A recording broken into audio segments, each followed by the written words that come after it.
Keith Alderberg stood among the ruins, breath caught in his throat as he reached out and touched the unfamiliar weight on his head. Cold horror overwhelmed him. He could not comprehend how this transformation had already gripped his being, nor guess what kind of insane punishment had been assigned to his body after all. He felt the sharp curve of horns where there had never been any. The path led to Heart of Darkness, the Demon King's castle. Its sharp spires pierced the sky like broken teeth, and the surrounding landscape lay in silence and dust, scorched by ruins marking the entrance to the domain where few dared to step. In the spacious audience hall, the squad of heroes moved forward. Their footsteps echoed dully on the cold stone. They were met by a voice that seemed to penetrate through the floor, a fearful greeting that confirmed they had finally reached their destination. They raised their eyes and saw him, towering on a throne of shadow and bones. The Demon Lord himself, with a gaze so heavy it could be felt physically. He addressed the newcomers. His voice dripped with both amusement and genuine surprise that his 4 elite generals had been defeated by mere mortals. He radiated an aura of suffocating magical energy that overwhelmed everything in the room. Glancing from the periphery, Kit Alderberg felt a drop of sweat slowly roll down his temple. The terrible realization that the heroes had encountered a force of a completely different scale. Despite what he saw, he had secured very serious allies. A moment of sharp humiliation flashes in his memory. A man in glasses brazenly mocked the very idea of an exceptional strategist, calling it complete nonsense. Turning to the present moment, the group of travelers stands united before their enemy and declares that they have survived so far thanks to the strength of the entire team, while the Demon King watches them with a tired, unimpressed gaze. The leader of the heroes directs the sword straight into the chest of the ancient monarch and boldly proclaims that his time is up, and that he will be the next to fall, even as the king responds with a simple, non-committal grinding of insult. In response, Demon King releases a sudden, wildly violent burst of magical energy. It bursts out, breaking the chamber wall with a shockwave and forcing the heroes to gather to withstand the pressure. Despite severe damage from a banal magic impulse, they quickly regroup. Joan checks Amari and the rest acknowledge at her is little time left. They must find a way to break through the king's defense. Deciding to break this dead pause, the swordsman lowers a low, powerful stance and orders Zoda and Moraldi to cover him for the last, all-or-nothing strike. Thighs move shocks and knocks down the hidden observer. From that height, the young man with horns watches how events unfold and is increasingly overwhelmed by fear, as if doubting whether it is wise to launch such a reckless attack when they have not yet identified the Demon King's weak spot. Risking everything, the hero lunges forward with a furious roar, eyes fixed on the target, pouring all remaining strength into this desperate charge. The battle erupts with insane intensity. Team members rush into the fray, dodging shards of crystalline debris flying across the battlefield and clinking until the very end. In the whirl of chaos, the leader turns to his companion, his voice tense, declaring that the current crisis leaves no room for refined strategy. Action is needed now or all will be lost. He looks with wide-open eyes, thoughts breaking under fear that they are acting prematurely. The ancient monarch mocks their direct approach, calling it foolishness, but the young strategist holds his gaze on the trembling vulnerability. The giant's core flickers, pulsing with dark energy right in his chest. Ignoring the risk, the swordsman dashes away, his cloak billowing behind him. The monarch disdainfully brushes off the fuss as feeble, but the warrior's resolve only hardens. He roars a challenge and prepares to strike. It turns into a blurred motion, slicing the air like a serpent at a speed the eye cannot grasp. Each step is calculated, a barely noticeable pattern to bypass the giant's massive defenses. With a sharp cry, he summons specialized technique. His hand lunges forward like a viper to snatch the shining artifact from the monarch's chest. The strike is not with iron, but a precise magical theft that completely confounds the enemy. The thief warrior sharply recoils, firmly clutching the stolen prize. Behind him, the former mighty ruler collapses. A painful breath escapes his lips, for his very source of power was ripped right from there. From the side, the strategist silently watches as the dust begins to settle. The powerful foe still stands but visibly trembles. His aura flickers after the audacious robbery. He watches as the fallen monarch raspingly spits out a final mocking laugh, blood streaking down his beard. The dying king sneers and says that even his death will change nothing, for his end is only a prologue to a cycle they cannot break. As the king's form begins to dissolve into flickering embers, his last words hang in the air, a chilling promise that another demon king will inevitably rise in his place. The youth with the horn freezes with a wary, all-around gaze, watching those dim remnants and asking if the prophecy is not too heavy. But his companion only snorts disdainfully. With a cold, confident smile, the thief declares, if another king ever appears, he will just as easily cut them all down. The remains of the physical form of Dark Ruler dissolve into ash and light, leaving the throne room empty. Glancing at the place where their greatest enemy once stood, he casually remarks that this whole story turned out to be much easier than he expected. When the tension of the battle finally subsides, the group gathers again among the ruins. The young man with horns exhales with relief. They have won the victory. But the thief directs a sharp look at him and demands to know what he was doing in the very last moments of the fight. Answering, he lifts the dark, angular crystal that flashed in the dim light. He simply says he accidentally stepped on it while the chaos was unfolding. The thief snatches the prize and tears it from the Hanshi's face, contorts with contempt as he mocks the young man for his opportunism. He scolds him for playing the scavenger while the rest of the company risked their lives in the hell of battle. Despite the harsh words, he carefully examines the new jewel with evident interest, while the rest of the companions only watch. The great warrior bursts into loud laughter as if amused by the quarrel between the two, while the immediate danger recedes. He curls his lips and his gaze, full of cold superiority, slides from top to bottom over his interlocutor. Disdainfully, he snaps that such a treasure is completely wasted on someone like Keith. The latter just silently looks back, choking with anger and sweat. Turning his back, the leader sharply and impatiently pulls on his gloves, then steps away. Behind him, Kate remains hunched on the cold stone floor, a lonely figure left after the leader's demonstrative disdain. Sitting motionless, lost in his own thoughts. Silence cracks from a gentle voice. It promises tiny peace. He raises his gaze as Mari approaches him, yet the thought still lingers on the bitter conclusion. His efforts and struggle are not valued by those he follows. She settles down next to him, and on her face is softness and compassion. Her appearance sharply contrasts with the harshness of others, so in the whirl of the tense journey she becomes a rare moment of calm. With a calm, confident smile, she says that one day will come when everyone will recognize the true value of his contribution to the party. He just looks at her in surprise, eyes wide as he processes her unexpected kindness. A loud, demanding cry of a warrior cuts through the quiet moment. He looms over them, nervously grimacing. He barks for them to stop babbling and get away, which makes the young man on the ground hurriedly apologize with trembling pauses. Before standing up and following the group, he quietly said thank you to his only support. Nearby, the warrior continued mumbling to himself, his face twisted in contempt, and he cast one last quiet insult at the one he considered a thief. Having withdrawn, he finds tiny comfort in the thought that he already understands her well enough, but doubt remains like a shadow, a quiet conviction in his heart. The day of true recognition she promised is a dream that will never truly come true. He clenched his hands tightly, feeling the weight of the moment as they prepared to leave the inner sanctuary of the ruined fortress. Nearby, the rest of the group was already looking ahead, and Meralda was complaining of exhaustion and begging to return home. Gelman insisted. First, they must search the fortress and find everything left from the loot.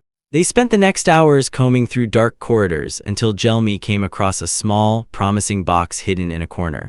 Despite the high expectations associated with the Demon King's fortress, he noticed that they actually found very little and felt as if the hoard was too small for such a legendary location. When the journey back began, all the physical burden fell on Kitty. Jel mocked him, saying that since he didn't even take part in the fight against the Demon King, he should at least carry all the luggage, while Mari watches anxiously and asks how he is holding up. Eventually, their path led to the gates of Elm, a bustling town where the news of their victory had already begun to spread among the inhabitants. He stood proudly before the crowd, basking in their admiration, while people asked if it was really they who defeated the Demon King, and their shouts echoed through the streets like echoes. While the greetings for the heroes were in full swing, Jelms finally suggested dividing the loot and doing it in the neighboring kitchen. Meanwhile, the local women were going about their daily chores, unaware of the details of the internal quarrel at the celebration. He stands before the flickering piles of loot and considers which treasures to take for himself. The entire squad freezes in anticipation as the distribution of the Demon King's hoarding begins. The air thickens with the promise of wealth. He begins to distribute the loot. Heavy sacks of gold and jewels he hands over to Mari, Zoda, and Merlati.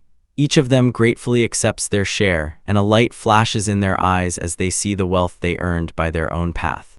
Turning to Kit, he offers him one miserable trifle as a reward for hard work. The blatant injustice of the distribution causes an instant commotion. Kit freezes, his gaze fixed on the tiny object, while the others watch silently. When shock in the young man turns into protest, Merelda intervenes and coldly justifies the decision. The reward must correspond to how much effort was spent. While she holds her position firmly, Mari watches the quarrel and anxiety grows within her. Noticing Marie's hesitation, she says, if Marie feels so sorry for Kit, then she herself should share her things with him. At this proposal, Marie freezes for a moment, torn between sympathy and the value of her own hard-earned rewards. Thrown by a sudden intention, she stretches out her hand and clenches her fingers on the dark, heavy fabric of the Demon King's cloak. Then she turns to Keith and throws the legendary garment towards him, insistently demanding that he take the mantle as his rightful share. He wildly waves it away, saying he simply cannot accept such a valuable artifact, especially since it was the best item found, but she stands her ground. Her conviction grows stronger with every glance as she stares him in the eyes and, filled with fierce sincerity, says, he deserves much more than just a trifle. Impressed by her unexpected kindness, Keith finally accepts the gift, eyes wide open, filled with both gratitude and newfound respect. Two heavy wooden mugs collide with a dull rumble, splashes of foamy ale fly over the rims, and a loud shout of joy bursts out. They celebrate victory within the noisy walls of the local tavern, the air thick with the smell of roasted meat and fermented grain. Gelman's Zot is in high spirits. Their laughter loudly drowns out the crowd's noise as they recount their adventures. Nearby, Merelda joins the merriment, and Mari simply watches with a gentle smile, and finally the group finds rest after a long journey. When the night stretches on, she finds herself in a bar and her face softens, a quiet concentration appears in it. Keith approaches her. His presence sharply contrasts with the loud merriment behind. He speaks to her, perhaps expressing gratitude or sharing some personal thought, and she listens attentively. Her eyes are wide open, mixing surprise and curiosity, while the tavern noise recedes into the background. The boots of Kyath confidently stride past the wooden sign hanging outside the building. Inside, he sits by the window, not taking his eyes off what is happening outside, while pondering the situation. He, exhausted to the limit, realizing that the hard journey is almost over, clenches his fist and mutters, "This is the most disgusting experience in his life, and he cannot wait to return to the kingdom and get rid of his companions." His gaze narrows as he recalls the specific terms of the deal that brought him here. In his memory, he stands before the royal throne and boldly demands, if he succeeds in killing the Demon King, the Aldoberg Thieves Guild must receive full immunity. The proposal immediately provokes anger at court. The high official growls that such a demand is foolish, and that the High Council will never allow the guild to keep the wealth they stole from the nobility. But at his brazen demand, the king besieges the hall with a weary gesture, acknowledging, the threat of the Devil Lord weighs far more than the trouble of an entire band of thieves. He gives his word. If the mission succeeds, the guild will be pardoned and allowed to return to the kingdom. The monarch's promise still gnaws at his thoughts. Even when the companion offers food right now, he accepts the dish and politely thanks, but the burden of the exhausting journey still weighs on him. You cannot forget how they looked down on him from the very first day, and even now the sound of their insults rings in his head, a constant reminder of how they humiliated him for his past as a thief and treated him like ordinary trash. Moments of torture on the road keep surfacing again and again for him, how he was repeatedly used as bait against monsters. Memories of near-death encounters flash before his eyes, a bitter reminder of his place in the squad. Overwhelmed by the weight of these memories and utterly exhausted from the search, he falls onto the bed, muttering through clenched teeth that it is too much, that it is all over, and the body finally gives in to fatigue. While he sleeps off in isolation, his comrades Jelm, Zot, and Merelda hobble out of the tavern, celebrating their victory. Zot, clearly quite drunk, loudly demands to know where Mari has disappeared, while Merelda and Jelm lean against each other, basking in the glow of their recent feasts. The Trinity continues drunken chatter. Jelm brazenly escalates, flirting with Merelda, and she giggles with pleasure. Their light mood is interrupted by sudden attention nearby. A mysterious figure in a hood sits alone and silently watches them. The figure asks if they really look like ordinary residents to this company, and Hel responds confusedly, "How so?" Inside, under the hood, Kate, hidden beneath the cloak, notes, these people wouldn't even recognize his former allies. Before the tension can flare up, an official envoy of the king arrives with a sealed letter. helm not yet coming down from the wave of his victory. One can only guess, could this be a formal recognition for their triumph over the Demon King? He submits the document but issues a strict, sole order. Thief Keith is strictly forbidden to open it. The whole group is silent and the weight of this specific prohibition hangs in the air. Observing the exchange from afar, the envoy notices his request is quite intriguing. A barely noticeable, sly smile touches his lips as he weighs the consequences of the king's secret order. Merylda leans forward, her curiosity ignited by the parchment in Joan's hands. She directly asks him what exactly is written in the royal message. Her eyes do not leave the paper. He is silent for a moment, then hands her the letter, allowing her to read the words herself. A barely noticeable, understanding smile appears on his lips as he says that these instructions are quite interesting. Nearby, Keith shakes himself off after a deep, alcoholic oblivion. His eyelids tremble, and his eyes finally open as muffled sounds of conversation reach him through the walls. Outside, the trio prepares to set off. Their decision has hardened. Joan declares with a sharp smile that it is time to carry out the king's orders, and her excitement is palpable. Zot freezes by the wooden door, peering through a narrow crack and checking on his companion. The heavy door creaked open as he and Jelm entered the small room. Keith was sitting right on the edge of the bed. Jelm greets him, noting that he is not asleep, and Keith admits the commotion outside finally woke him. He lifts his gaze to them, a tired expression on his face, a slight hangover, and he notes how strange it is that these people have gathered to look for him for any reason. He stood over the person who had just woken up, his face revealing nothing as he threw out an empty apology for the intrusion. He said the current atmosphere was too heavy for a normal morning greeting, and his presence cast a long shadow in the room. His gaze sharpened, his eyes narrowed with predatory tension as he felt a devastating surge of murderous intent. He thought that simple anger might still be bearable, but such blatant bloodthirstiness was something else entirely, a sign that a harsh task awaited him ahead. The young thief sat up sharply, feeling the chilling atmosphere. Thoughts raced as he cautiously responded to the stranger, nodding warily. He demanded to know why this confrontation happened right now at such an unexpected hour, because he felt his life was about to change forever. He did not mince words. The king believed that the appearance of a thief in the hero's squad was a stain on his reputation that needed to be erased. And as soon as he realized where he was, the thief felt the walls closing in, understanding there was no way out of this royal decree. This revelation awakened in him a bitter memory of the king, and the thief suddenly realized the true treachery of their contract. Now he knew for sure, the king did not intend to grant them freedom. It was enough for the thief to die. The contract became void, so execution was a convenient way out for the crown. With cold irrevocability, the executioner guard snatched his sword and declared that his order was to destroy this vile thief once and for all. He allowed the doomed man to gather as much hatred as he wanted, for it would change nothing before the king's absolute command. Despite the threat, a sudden, desperate determination flashed in the thief's eyes. Braced himself, exposing himself to the blow that was about to come. He was not going to simply accept the fate the king had arranged for him in advance. His body tensed, ready for the final act of defiance. Seeing this flash of resistance, the nearby great warrior grimaced in a smile and noted, the thief clearly did not intend to lie down without a fight. He prepared for the inevitable clash, acknowledging the spirit of the man who refused to become a silent victim. He watches as Djelm notices the desperate gap, throws himself forward, confident that this is his only way to escape. Suddenly, the thief's eyes widen sharply in pure shock as a dazzling flash of energy bursts right in front of him, instantly stopping his movement. This sudden intervention was arranged by Merylda. She tore open a corridor with a devastating fiery explosion, a roar of heat and smoke. Helm barely managed to lean back, his head spinning as he realized his own ally had opened fire on him without a moment's hesitation. When the smoke began to clear, he jerked, trying to stay on his feet while thoughts raced as if he had been betrayed. Kate noticed a moment of confusion. His blade flashed, and he launched an attack on the staggered, still uncoordinated steps. Before he could recover, the massive figure Zot crashed down from above, blocking any remaining path of retreat. The warrior sneered boldly, calling him a little rat, making it clear there would be no escape within his reach. The intensity of the magical explosion scorched the stone walls to the core. They collapsed and crumbled like mute proof of the deadly force just released outside.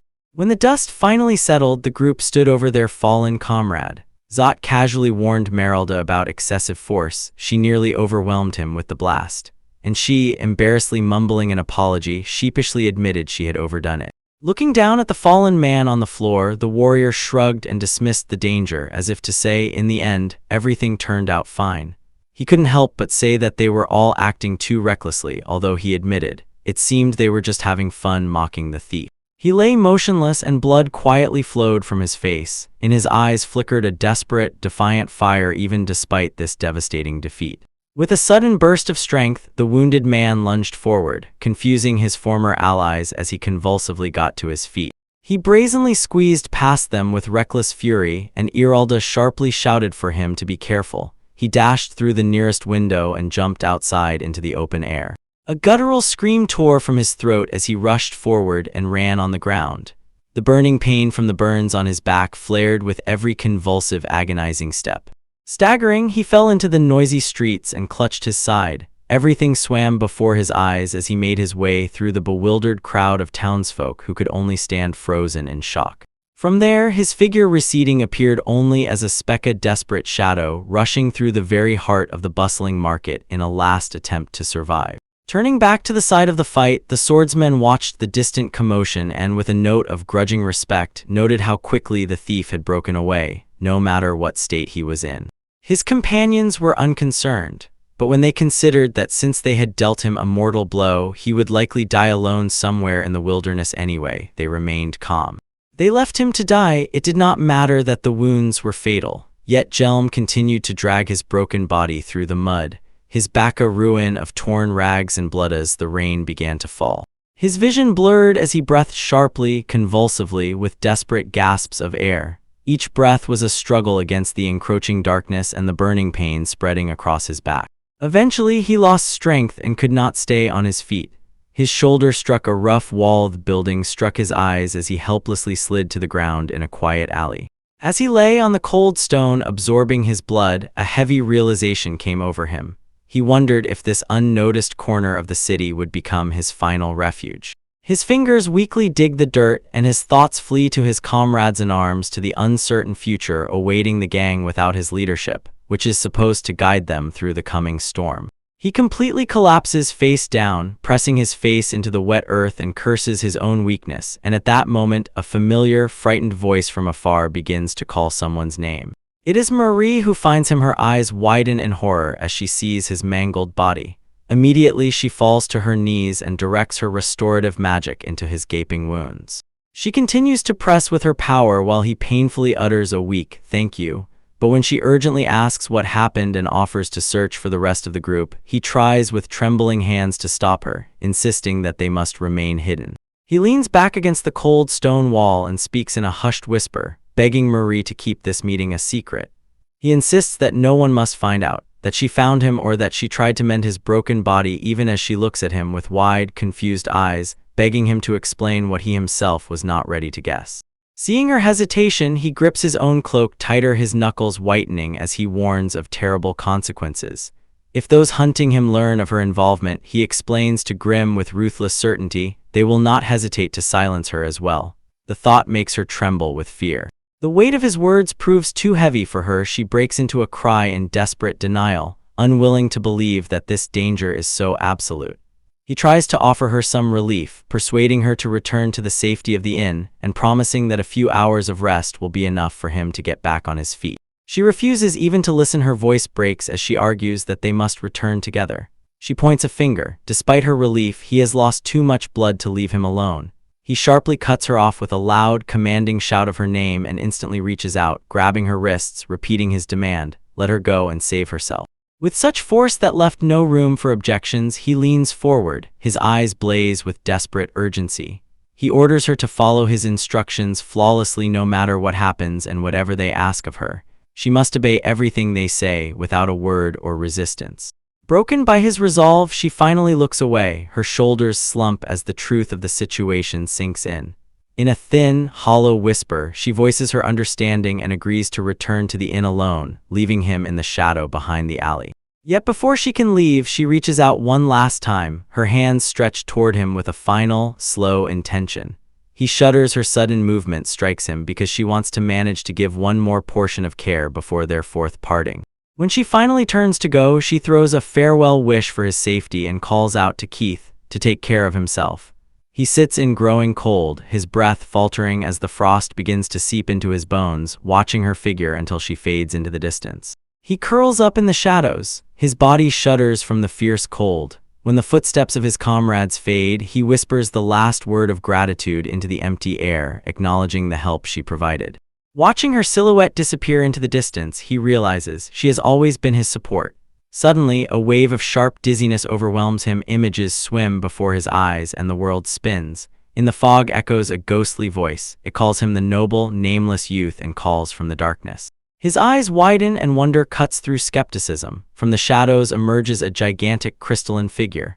The formidable presence of the Demon King looms over him, radiating an aura of ancient power, and from this he freezes paralyzed in shock. The ghost is silent. His gaze is fixed on the trembling youth. Keith is frozen. He looks at the faces of those he once called friends, Jelmy, Zot, Meralda, and Mari. He tries to harden his heart and convinces himself that now they mean nothing to him. But the news that the Demon King survived shakes the ground beneath his feet. He was sure the ancient ruler was dead. He watches as blood trickles from the Demon King's maw, a sign of how severe the monarch's wounds are. Seeing the breach, Keith already thinks of fleeing, but his thoughts are interrupted by a thunderous shout. Despite the injuries, the Demon King declares that his kind never truly disappears. The ancient being explains his existence is an endless karmic punishment, a curse in which death is unknown to him. He tells that his power flows endlessly through his blood, a legacy stretching through countless ages. Then he directs his piercing gaze at Keith and declares that he is a nameless soul who has lived his entire life running from everything. The young thief sharply replies, justifying his actions as a natural way of his craft, and proudly states his name, Keith Aldoberg. But the Demon King rejects this, recounting Keith's history, how he deserted, fled from knights, abandoned the Adventurers Guild, and ultimately ran from heroes who came for his life. The monarch approaches closer. His presence presses so heavily that breathing falters as he repeats again and again, "The Demon King cannot die." He challenges the boy, asking if he will truly keep his identity as Keith Aldoberg in the face of such an inevitable impostor. He concludes with words that there is no escape from this cycle. They are only vessels for the power that passes from one to another.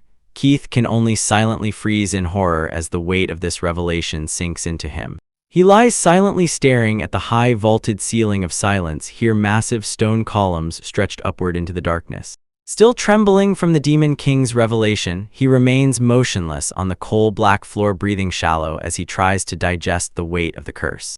Suddenly, he was sharply jolted by realization. He lunged upward, widening his eyes in anxiety and scanning the unfamiliar landscapes. Before him stretched a row of gigantic glass vessels. In each, the forms of his comrades were frozen, preserved like exhibits in a grim gallery. Stunned by the sight, he sank onto the tile, and his voice echoed dully in the empty chamber as he desperately tried to understand how he ended up here. Bitter resentment began to boil within him, and his face twisted as he recalled everything he had endured and confronted his relentless reality.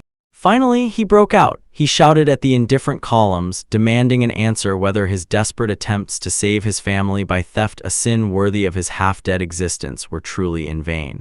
When his echoes died down, his attention was drawn to a tall, luxuriously decorated mirror standing nearby, a relic that reveals the true nature and status of anyone who stands before it. He freezes, staring into the mirror of insight, eyes wide open in confusion, while strange symbols begin to glow on its surface. In the reflection, not only his face, it shows a hidden truth, causing him to question everything he thought he knew about himself. When he reaches out to touch the cold glass, the text immediately clarifies the impossibility. He already holds the title Phantom Thief. It is the title of a legend, the highest peak of the thief profession, given only to those capable of stealing anything they set their eyes on. Such an achievement is so rare that most believe it is not human. This revelation awakens in him a memory of youth among the Aldeburgh thief gang. Back then, Minter once tousled his hair and spoke of his undisclosed potential. That man encouraged him, hinting that one day he might become the new boss of Phantom Thief their gang had never seen before. Returning to the present, he sharply sharpens his gaze. The memory strikes with weight into the reality lying before him.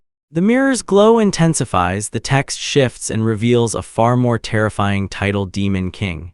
It describes a being of pure destruction and chaos, the Lord of Darkness destined to lead the world into absolute chaos. He shudders, and the words Demon King echo in the silence of the hall as he looks at his own reflection and cannot believe his eyes. The idea seems impossible, a cruel joke from a magical artifact, yet the mirror stubbornly stands by its verdict. Bitter, empty laughter bursts from him as he mocks the absurdity of his own situation and wildly waves his hands at the empty room. If he is truly a king, he thinks with frantic energy, then he should have subjects or allies to command, not be left in this lonely, silent tomb. In response to his desperate challenge, the light is pierced by 4 more ghostly figures. They appear in the flesh. Their forms tremble in the otherworldly glow. They stand before him. These are the same heroes who were once his companions. Now they silently, as phantom guardians, stand frozen in this dark throne hall. They were overshadowed by a new, even more majestic presence emerging through the shimmering veil behind him. Kate freezes, her eyes widening to the limit of sudden, sharp terror as he feels the devastating power radiating in waves from the 4 figures appearing in the mist. He is paralyzed by the realization, even with new titles, these legendary warriors can take his life in an instant. Cold sweat appears on his forehead and he frantically counts his chances, convinced that these 4 heavenly kings will sooner become his executioners than allies. And he understands, he is in deep trouble. Trembling, he clutches the edge of his royal mantle and his heart pounds in his ribs like a bird in a cage. The weight of his position presses on his body and he knows with terrifying certainty, one wrong step or a crack in his mask and he will face the fate of painful tortures. The first to arrive is Jinryu, a formidable swordsman with a mystical mark embossed on his forehead. Following him is Diana, a young enchantress, slender in appearance and in a disheveled dress, harboring hidden power. Next to them stands Lyra Quarriata, a dark sorceress with an aura of ancient mystery and a jewel on her forehead, and Victor, a marksman who carries himself with the quiet, deadly, skillful confidence of an experienced hunter beneath his fedora. Instead of the expected attack, they simultaneously dropped to their knees in a demonstrative gesture of unquestioning loyalty. Their voices rose in unison, and they declared that they had gathered here solely to serve their new master. He stares at them, his thoughts racing as he tries to reconcile their submissive posture with the terrible power they possess. He gasps and whispers the order to raise their heads and still cannot believe that these legendary figures are actually his allies, not a new wave of enemies. While they stood still, the young summoner Diana approached him trembling and asked if he was really the one they were looking for. He tried to assure her that he was just a member of the hero's squad, but she did not believe him begging for mercy if he intended to take revenge. The dark sorceress Lyra quickly intervened. She dismissed his words and declared that his physical transformation, magnificent horns, and royal mantle was undeniable proof that he was the next Demon King. Then he cautiously asked if they held any grudges because of his role in the previous king's death. She explained, it was a complicated issue, but seeking revenge meant offending the natural cycle of power in the position he now lawfully held. He stands among his new subordinates. A fleeting moment of uncertainty slips through his mind. Does this sudden change of loyalty mean that his safety is truly guaranteed? But Jinryu breaks the silencing, notices one detail that continues to haunt him. The warrior leans forward, the third eye fixed on the new ruler, and he asks why they have not been dissolved yet. This unfamiliar demand makes the young king noticeably confused, and his misunderstanding seems to reflect the full weight of the question. While he is turning this over in his mind, Diana explains, usually the Demon King would simply get rid of those who failed and gather a new team of subordinates. Victor adds that former rulers often dissolved the predecessor's servants in pure magic, and they fully expected this, given their recent defeat. Having listened to their grim expectations, he admits, he has no idea how to perform such a trick and feels no desire to do so. Instead, he gives them a second chance, hinting that their defeat has probably already taught them invaluable lessons, and this unexpected mercy brings tears to Diana's eyes. Filled with his kindness, 4 subordinates swear unconditional loyalty. Lyra and Victor express deep relief, while Jinryu and Diana swear to repay this favor with their souls. He just looks back in response. The weight of their passionate devotion and the title he now bears clearly take their toll. His composure has faltered. Noticing the sudden paleness, the young girl asks if he is feeling unwell. With a shaky voice, he replies that it is only due to lack of blood, but she is not deterred by his condition. She kneels on one knee and eagerly asks for his first official order as their ruler. She misinterprets his condition as a thirst for violence. She thinks he craves an immediate slaughter, and her face twists into a maniacal smile. Nearby, Victor draws his weapon, and Jinru freezes in combat, all three burning with the desire to prove their worth through a fight. She leaned closer with a crazy, wide-open smile. Her face flashed with dark excitement as she asked if they would finally raid the city like they used to. Below, Kit was overcome by cold sweat. His face was full of despair as he desperately tried to fix the icebreaker misunderstanding. He babbled that he was speaking literally, but his own body was barely holding on to blood, and the words broke against the deaf silence. The greed of his subordinates did not subside. They were pondering how much slaughter would be needed to satisfy the imaginary needs of their new masters. Kate, feeling her strength fading after a recent ordeal, asks Emil to restore her vigor. One of his companions advises, meat is exactly what will help against her blood deficiency. In a moment, they find themselves under a luxurious chandelier in a large banquet hall. They sit around the long table. He carefully examines the silent servants and asks if they are really human. Diana confirms his suspicion, explaining that they are golems she summoned with her own spell. He admits surprise, still did not know that such a place could even exist in the Demon King's castle. While the group begins the meal, Alira enthusiastically praises the quality of the dishes. Diana notes that most of the castle rooms are inaccessible without her specific etherealizability. The magic crystal usually helps to move around, but this time she had to bypass the locks manually. These words prompt him to recall the missing artifact. In response to her explanation, he reveals the harsh truth. The crystal he supposedly took from his predecessor was stolen by Jelm during their meeting. Hearing this, she clenches her jaws and freezes in silent fury, cursing people for their theft. He, sensing her sharp reaction, asks if the weight of the crystal is really that great. She confirms this in a sharp tone, explaining that the gem is needed not only for navigation in the secret corridors of the castle, but also gives half the power that the Demon King is supposed to receive. As soon as he heard her explanation, the truth hit him as if physically. He realized that in his current state he had only half the strength of the previous master, so now he was mortally vulnerable if the heroes struck again. He listens while Diana gives a word of support, reminding him that despite his current condition, his former life as a person gave him unique enhancements for the Phantom Thief's work. She goes even further. Allegedly, with these innate abilities he will not only match but eventually surpass the power of the former Demon King, and the entire council falls into thoughtful silence. Realizing his own potential momentarily takes away his voice. The job description, which allows perfect disguises and effortlessly sneaks into the right places, sounds like a power he never even dared to dream of. Noticing his interest, Diana suggests stopping by the armory after they finish their meal. He agrees, understanding. As long as he still retains his profession in the human world, selecting equipment for those specific skills is the logical next step to secure his position. In a moment, two walk down a grandiose, sterile corridor, walls entirely made of glass showcases, each containing a relic of colossal power.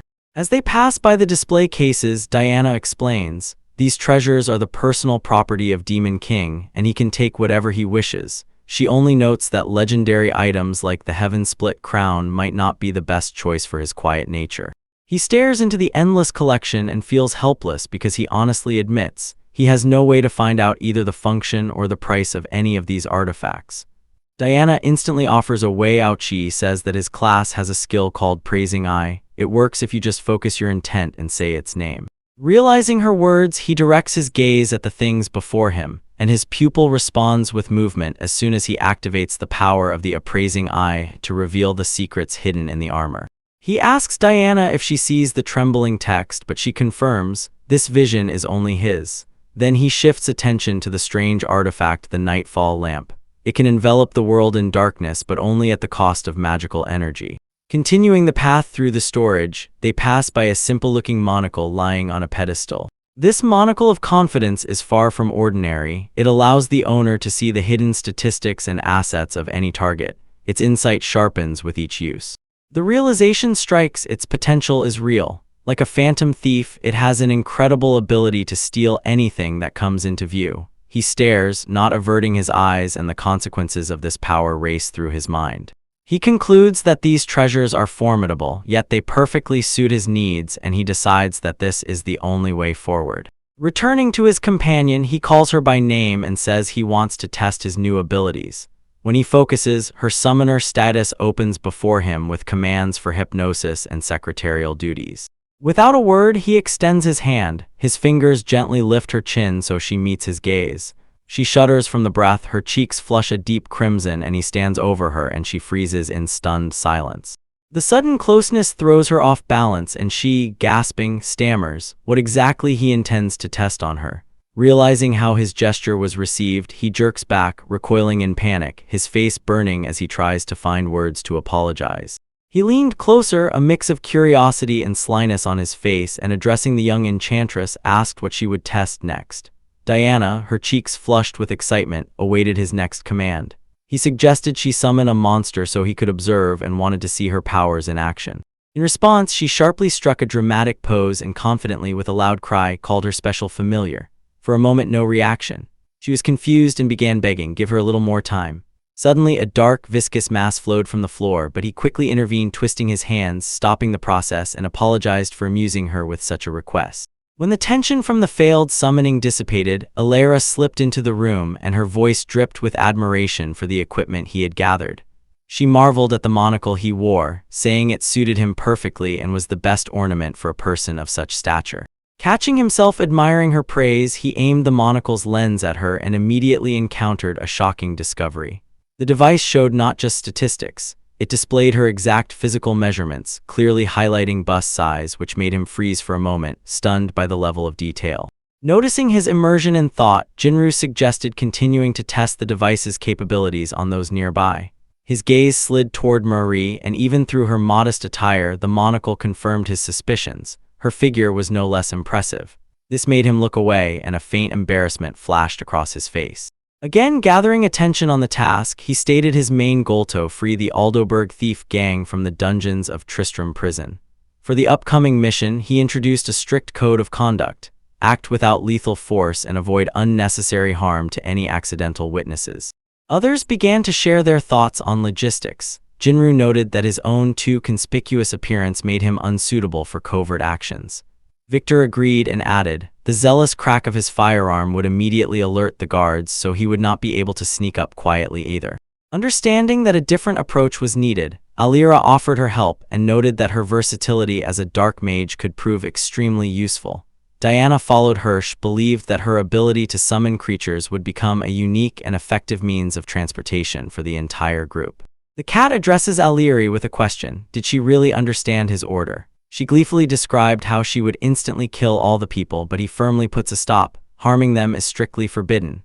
She immediately surrenders, but the wild energy and predatory smile still do not disappear when she acknowledges his torch. She leans in very close and, warmly addressing him, calls him Your Majesty while he tries to arrange their departure.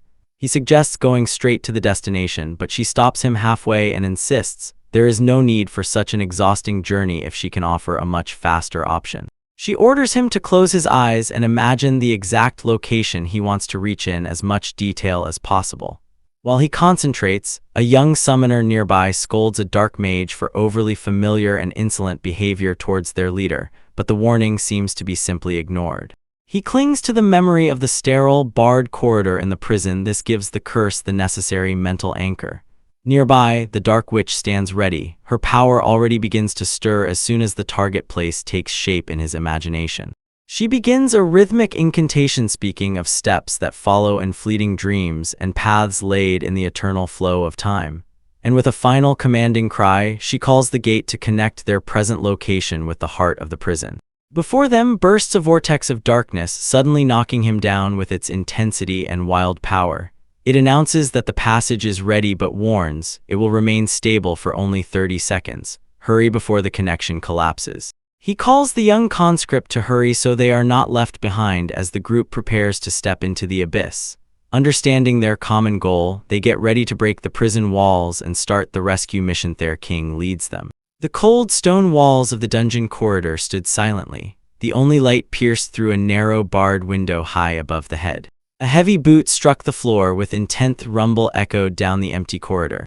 Heath led the way through the dark corridor, and his companions stayed close as they made their way through the labyrinth and the building. Reaching the closed compartment, he extended his hand and activated his special abilities, commanding the mechanism to unlock. When the path was finally cleared, he turned to his allies to coordinate the next step. He ordered Diana to remain at their current position on Alerto, cover the rear, and sent Illyrio to go deeper into the building with him. To secure them, he activated another Phantom Thief skill and released an energy pulse to scan the area for hidden threats or paths. The magical pulse spread outward in waves, revealing the intricate floor plan above and below, and outlining the entire fortress in a single bright flash of insight. He notes that his new Phantom Thief skill has an effective range of about 100 trilasso. He can see a guard standing in the corridors ahead. Focusing his intent, he pushes the limits of his sensitivity. His vision sharpens, and the prison layout becomes clear.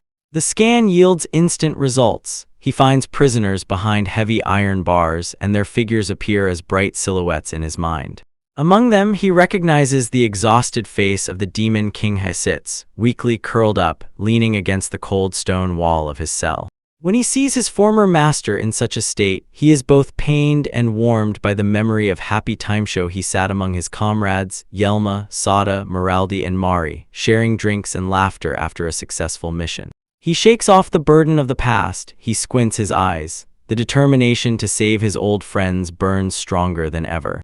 Returning to the present, he quietly warns Elira about a post around the next corner, and she calmly steps forward and asks him to leave this matter to her. With a refined gesture, she conjures a paralyzing fog and a gust of wind, silently neutralizing the guard even before he can raise the alarm, and this to his silent approval.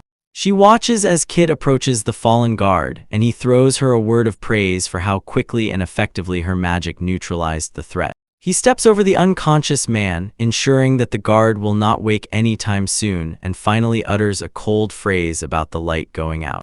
Taking a few more steps down into the dungeon, the pair finally reach the heavy iron bars of the main holding chamber where others are kept. He prepares to bypass the security, calling upon his special abilities as a ghost thief to pick the lock. A barely noticeable, ghostly glow escapes from his fingertips, and focusing on the mechanism, he commands the doors to open. A sharp metallic click and the heavy gates slide open, granting them entry. Inside, the former Demon King stirs from a restless sleep and groans as he begins to realize that there are strangers in his chamber. He is immediately silenced when a finger in a glove is pressed to his lips, a sign for complete silence, until their presence is not discovered by the remaining guards. They freeze in shocked stupor, their eyes widening as they see the horns and the monocle he now wears. One of them cries out in horror and asks what happened to him, but he brushes off their confusion for a moment. He insists, explanations can wait, the main thing is to escape the dungeon immediately. He stands before the former ruler, and the latter finally comprehends the depth of the betrayal. The old man understands. The king's promise of forgiveness was just an empty trick to lure them into a trap and keep them imprisoned forever. When the realization finally dawns, the others rush forward to greet their savior. They marvel at how much he has changed, noting that during their separation his hair has grown. In the crowd, the young girl Luca Bims rejoices at his return, her eyes wide with relief. She lifts her eyes to him, shining through tears, and confesses she never doubted for a moment that he would come for them.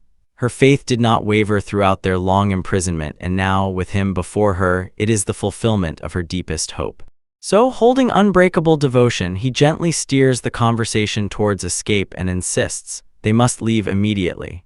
When they ask about his new horns and the fate of the Demon King, he simply says it is a long story that must wait for a safer moment. Against the backdrop of bustling preparations, the gaze of the former Demon King slides to the elegant woman standing next to their savior. He leans in and, with curiosity, asks who this stunning beauty is who accompanied him into the very depths of the dungeon.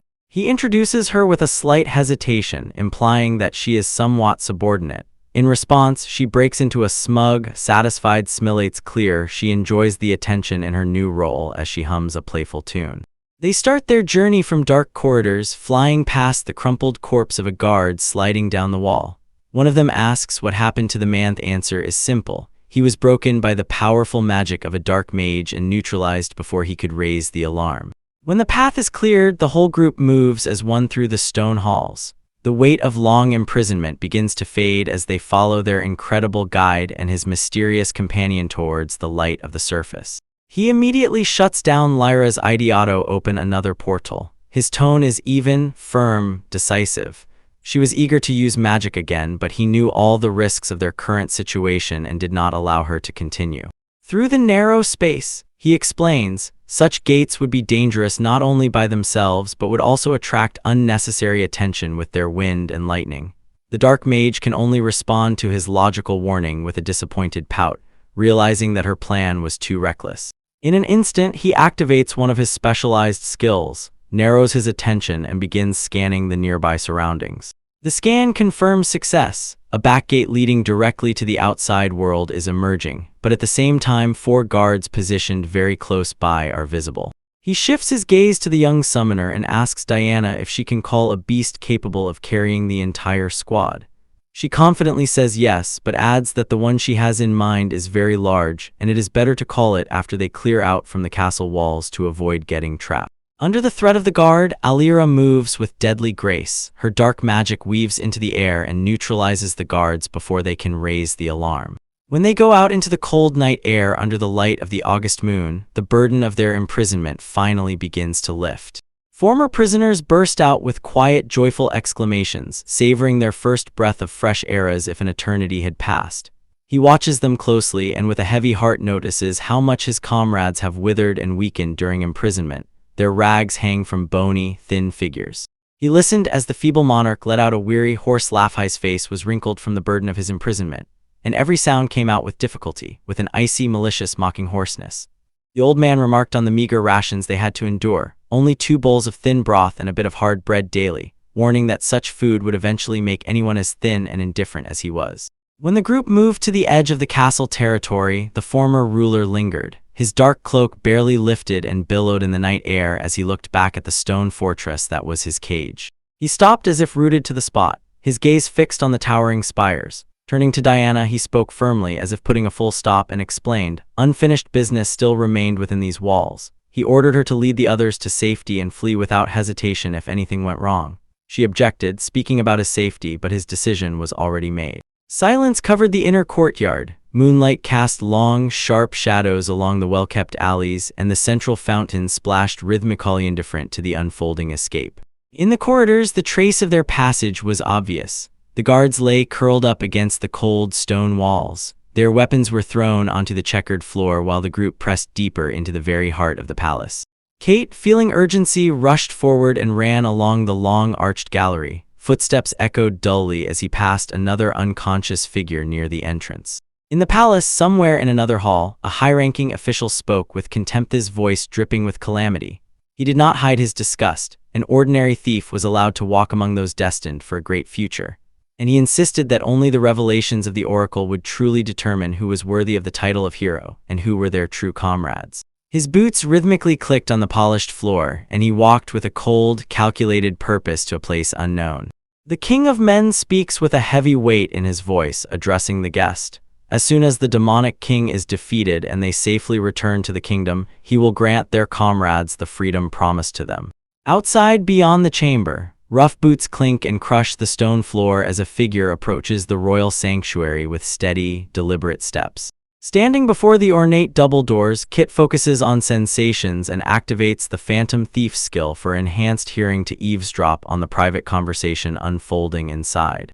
Inside, the court official leans forward and admits to the king how the very thought of that annoying thief, who insists on joining conversations, affects him. He calls it a disgrace. A scoundrel should not be in the company of a hero. The king solemnly agrees, and his face reflects the official's contempt. Suddenly, the doors open and the cat enters confidently with a self-assured smile, casually greeting the king and the general as if he were not an invited guest.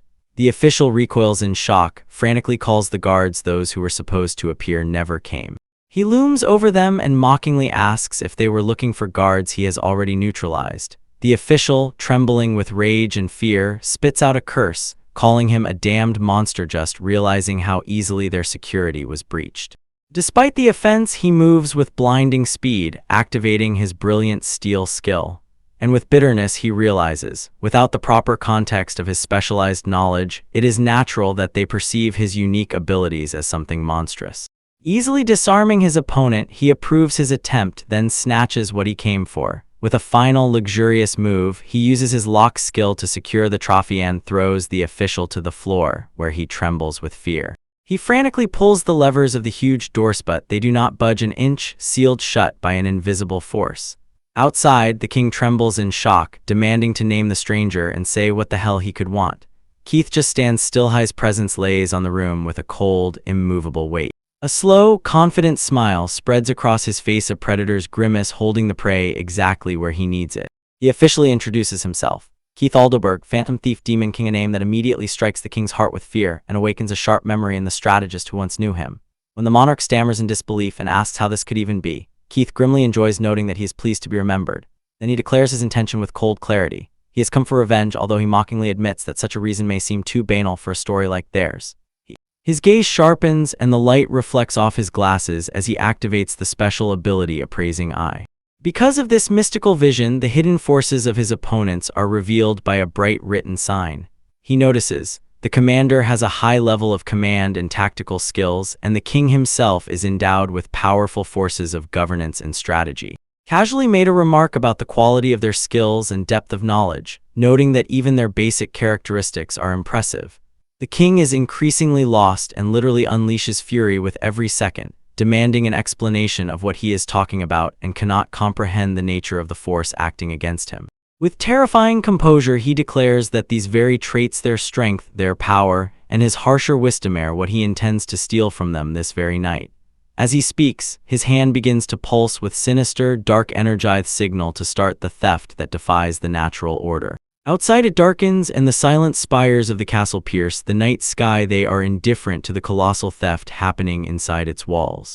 Kate returns to her companions, apologizing for the delay. It is clear that the trip was successful for him, satisfied, although his appearance in the group causes a mixed reaction. He tells Diana that he really enjoyed the walk through the castle and that he actually found a few useful things. She looks completely unimpressed, or she is simply engrossed in the matter and asks whether his mission was successful. As the noise from the castle grows louder, Alira notices the increasing clamor. She reminds them of their duty as the four heavenly kings to protect the Lord of Demons. Kate shifts his gaze to Diana and wonders which horse they will take to make their escape. Diana insists he must ride with her on the huge wolf she summoned. Fenrir grumbles that the one Alia gave is too small. Alia protests the injustice, but the summoner is unwavering in her decision. He climbs onto the back of the large beast behind her. The sudden closeness elicits a short, frightened cry from her. Her face flushes a deep crimson as they prepare to set off. Before departing, she looks back and asks if he is all right, if he is not injured. He immediately reassures her, everything is fine, although it is clear the situation has somewhat overwhelmed him. She orders him to hold on tight and press his whole body against hers to maintain balance. He obeys, but the intimate nature of her request clearly unsettles him, and he wonders if such a close embrace is really necessary. He pushes against the wind, and the large white wolf bursts forward. The speed and power of the summoning exceed all expectations. The pack thunders across the open steppes, a solid mass of body and strength, until the sky darkens. When night falls, the group stops at the edge of a vast open field. Here they can see in every direction. Pursuers will be noticed long before they get close.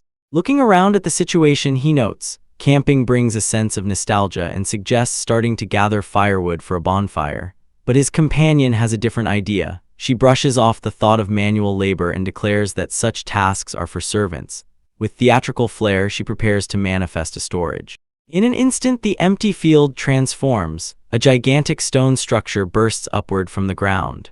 The scale of the conjured marvel stuns the witness as their eyes widen as a majestic mansion rises where ordinary grass once stood. He freezes and looks up at the intricate balconies and arched passages, realizing that what was promised as an ordinary tent is actually a full-fledged villa. The refugees behind him remain only silently staring, unable to believe the impossible architecture. While the young girl beside him exclaims with delight, looking at the power, he himself is stunned by what the four heavenly kings are capable of. Feeling his shock, the conscript apologizes modestly and says he regrets. Due to such short preparation, this was the most decent dwelling he could get. Turning to the young girl, he whispers a stern reminder to show proper respect. He explains that despite her youthful appearance, the woman before them is much older than she seems. The girl bows her head, trying to reconcile the summoner's size with the weight of her years. He watched and froze in stunned silence while the young girl lightly brushed off his concerns with a playful, confident smile. She assured him that for the four heavenly kings, age was a trifle of no importance, and her confidence sparkled in the cunning expression on her face. Seeing her confidence, little Luca cautiously inserted and asked if he could address the conscript as Big Sister Diana. He caught her warmth with words that, being part of the Demon Lord family, she could call her whatever she liked, and it would help them all feel that they belonged to each other. That evening, amid the luxury of the villa and its banquet hall, the new title began to settle on his shoulders like a heavy burden. While his comrades pondered his sudden rise to power, he merely shrugged indulgently and admitted that the reality of being a demon lord still seemed like a dream from which he had not yet fully awakened. Nearby, the refugees finally caught a moment of silence as conversations turned toward a brighter future. One man teased his friend, Vagaton, hinting that with their new safety, he might finally have a chance to find a girlfriend, a joke that drew a rare smile at the table. But as soon as he noticed Vagaton's tense expression and drops of sweat on his temples, the playful mood broke. The man tried to brush it off and attribute it to ordinary stomach pain, but the young ruler saw much deeper. Vagaton's life energy and endurance were rapidly falling much lower than anyone else in the room. The hidden agony in the man's eyes revealed his deception was failing. It was not just a cramp. The pain crawled deep and real, and he could no longer ignore, even when trying to maintain a facade of normality. Sensing urgency, he stepped closer to the suffering man, his hand hovering over him with the cold precision of a doctor, indicating that the source of the ailment was just to the right of the solar plexus, causing the man to freeze in confusion and panic increasingly.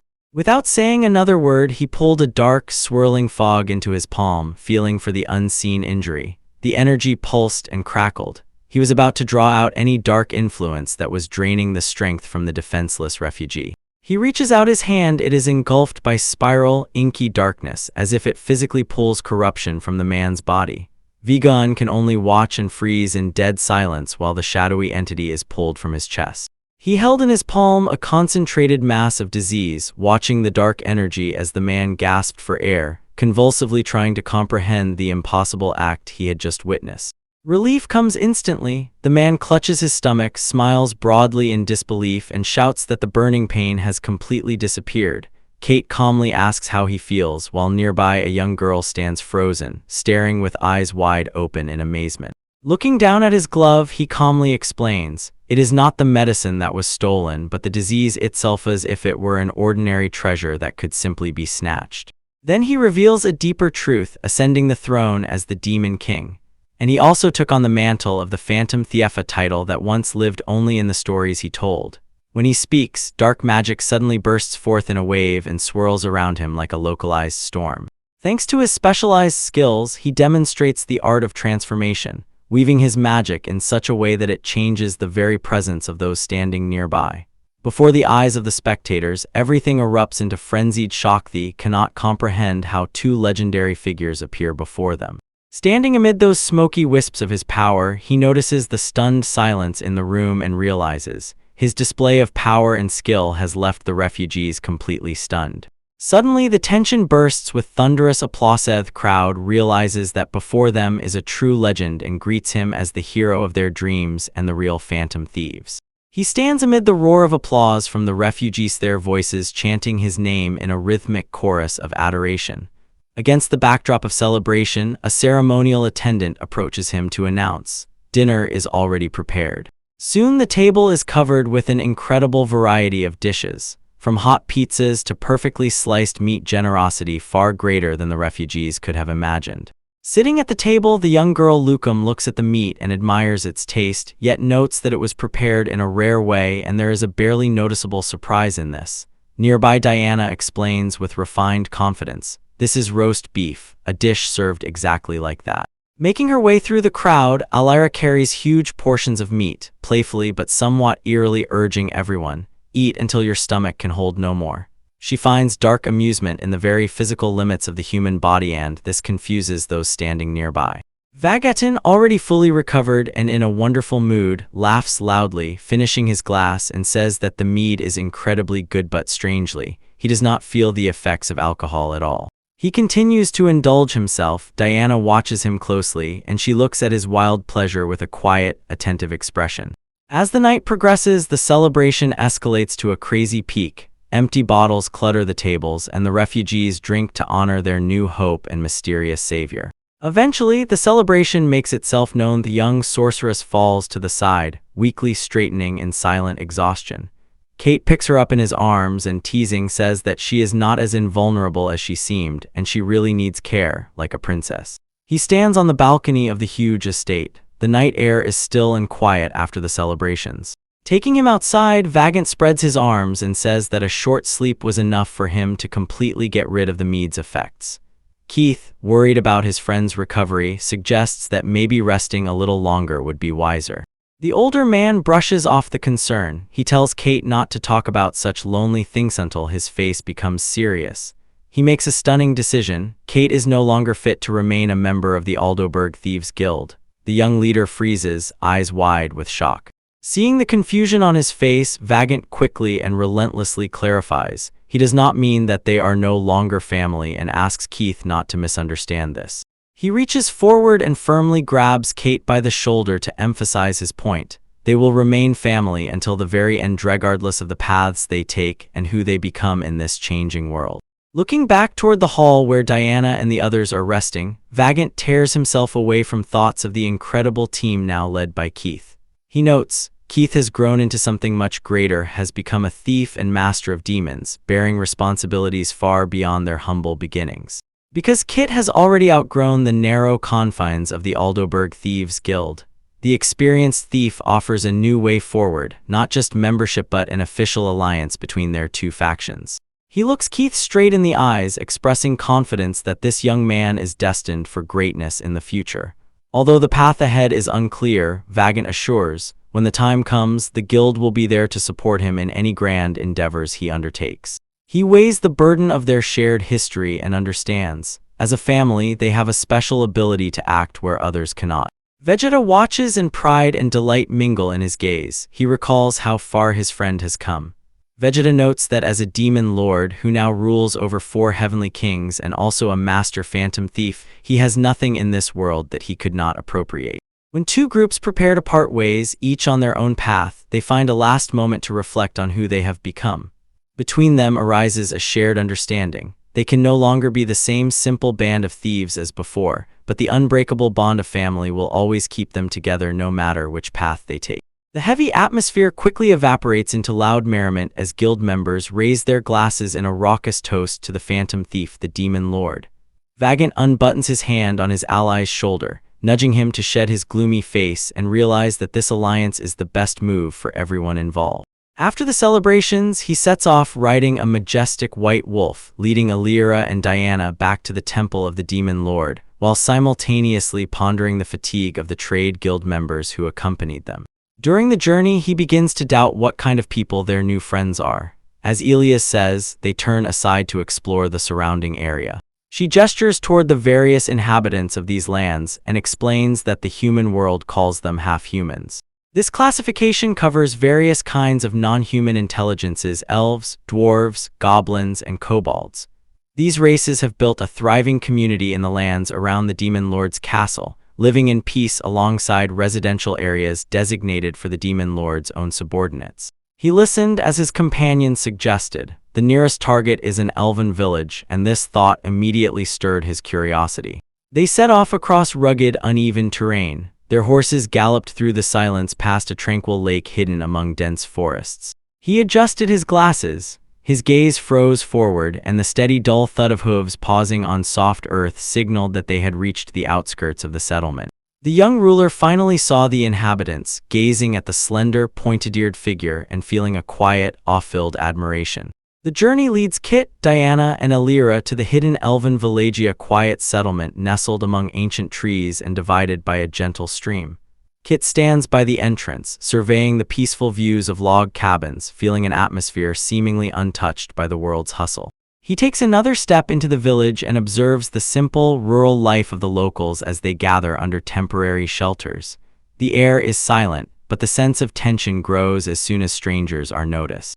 As they continue to approach, the elf woman lifts her gaze from under her hands. Her face suddenly pales a sharp and unmistakable realization. Far away, 3 others still do not suspect the shockwave their appearance is causing among the inhabitants. She quickly presses the child to hustle frantic, wild movements, while in panic retreat she knocks over the woven basket.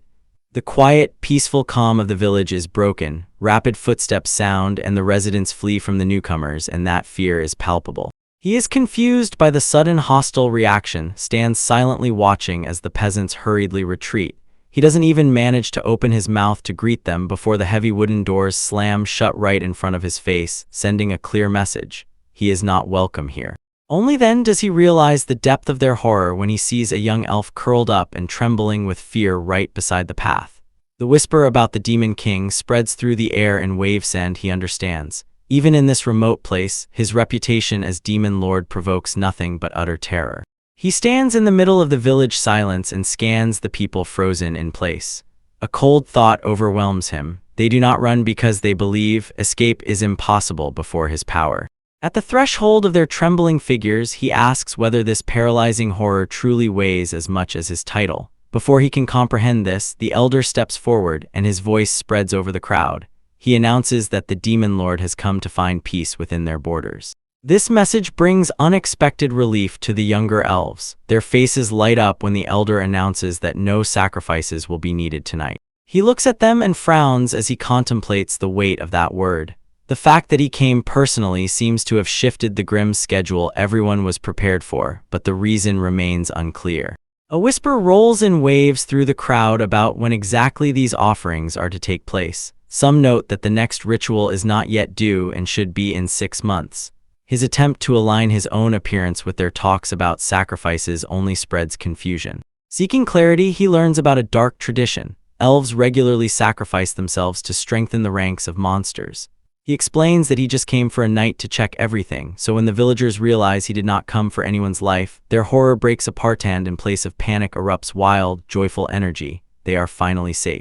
Soon he finds himself at a lavish table with a full banquet before him and Diana and Alira sitting nearby. The sharp shift from a fearsome conqueror to an honored guest is striking, but he still begins to eat, simply sharing the meal, and the atmosphere gradually softens. While they eat, the peasants cautiously approach. Their fear disappears, yielding to modest hospitality. They offer him to sit at the table. This unexpected change in their behavior momentarily throws him off balance. He stood by the window and thoughts pressed like a stone. From the misfortune of the whole village, he realized that monsters were bred through elven sacrifices, not against him, but as part of a systemic cruelty that demands a radical shift in the world's power structure. If only there were a way to sustain the monster population without such a barbaric cost. His thoughts were suddenly broken by a quiet voice behind the door. Frightened, he looked up from the bed and saw a young elf who had entered the room. Her appearance was unexpected and at the same time graceful. She introduced herself as Fiore, her voice barely trembling, mixing reverence and duty. She made a deep bow and said it was a clear honor for her to serve the one she considered the Demon Lord until the very night. When she leaned even closer, her gaze was sincere and thirsty for an answer. He was overwhelmed by a wave of panic.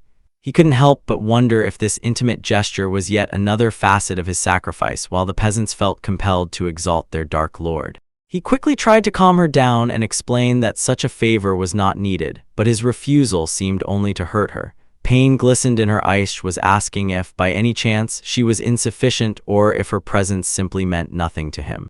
Seeing her despair, he gently explained that it was enough for her to have someone to talk to. After that, he posed an imaginary question. What would happen to the village if the Demon Lord suddenly disappeared? Her face darkened and she replied, without his, as she believes, protection, the village would be handed over to merciless slave traders.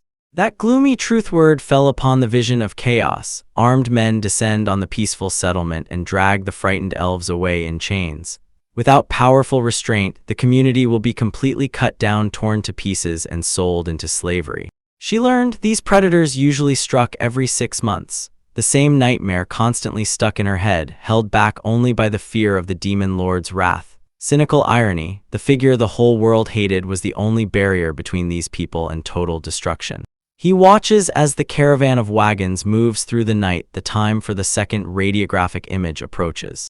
While they discuss the future, Diana suggests moving away from a rule based on fear and transitioning to a more stable power structure, arguing that a different approach is needed to truly govern.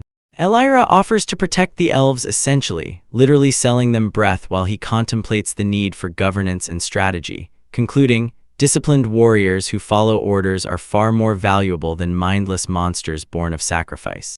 Realizing the opportunity, Diana suggests using the upcoming slave owners' raid to their advantage.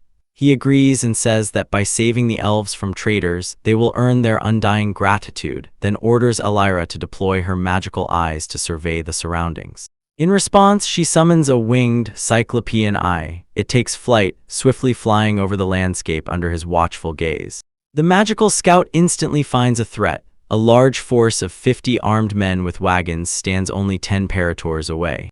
After reporting, she assesses, the merchant's load is too heavy and the terrain too difficult, so their arrival at the village will be delayed by another 5 days. He is already considering sending Jinru to deal with the threat, but Diana immediately takes the initiative, proposing a more political move, to head to the Elven Church to secure the people's favor even more reliably. While the battle rages, the young lord watches as Jinru relentlessly presses with destructive force, yet he is still puzzled by a strange, blind creature that the ally destroys with a single earth-shattering blow. He remains steadfast in his confidence, knowing that Jinru's strength alone is enough to overcome any obstacles they will face.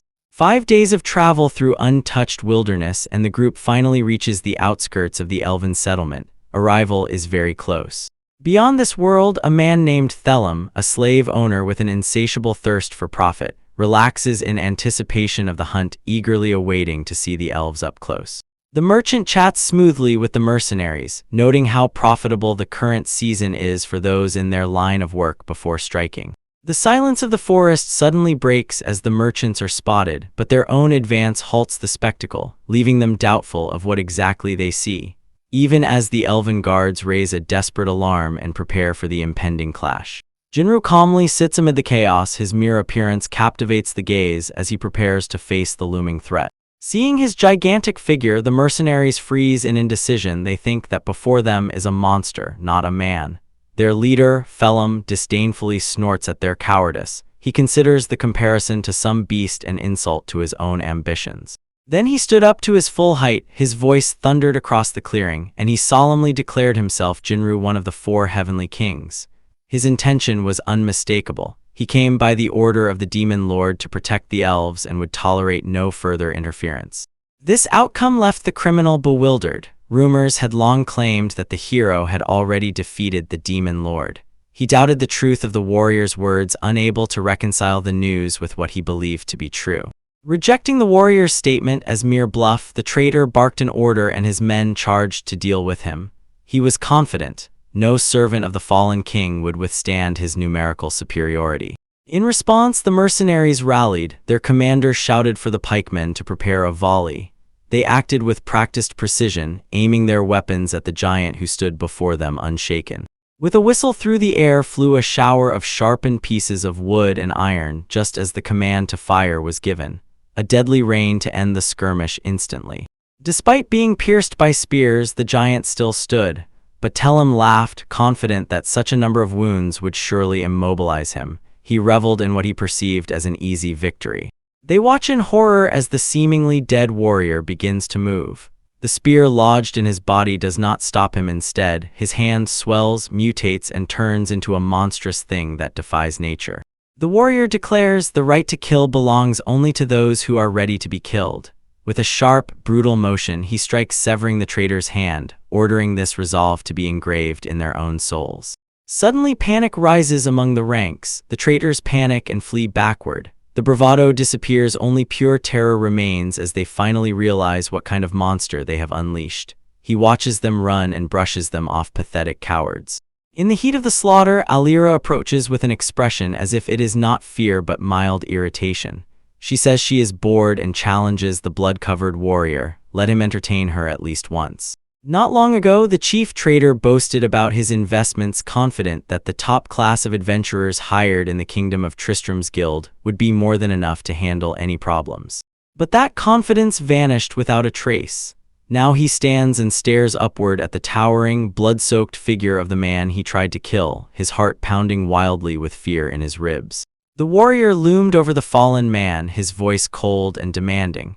He called him a slave trader, then gave a chilling command, "Open your mouth." Ignoring the man's whimpering, he squeezed the trader's face and forcibly pushed a dark, viscous liquid down his throat. The trader choked and struggled, but the warrior's grip was iron. By the third time, there would be no mercy.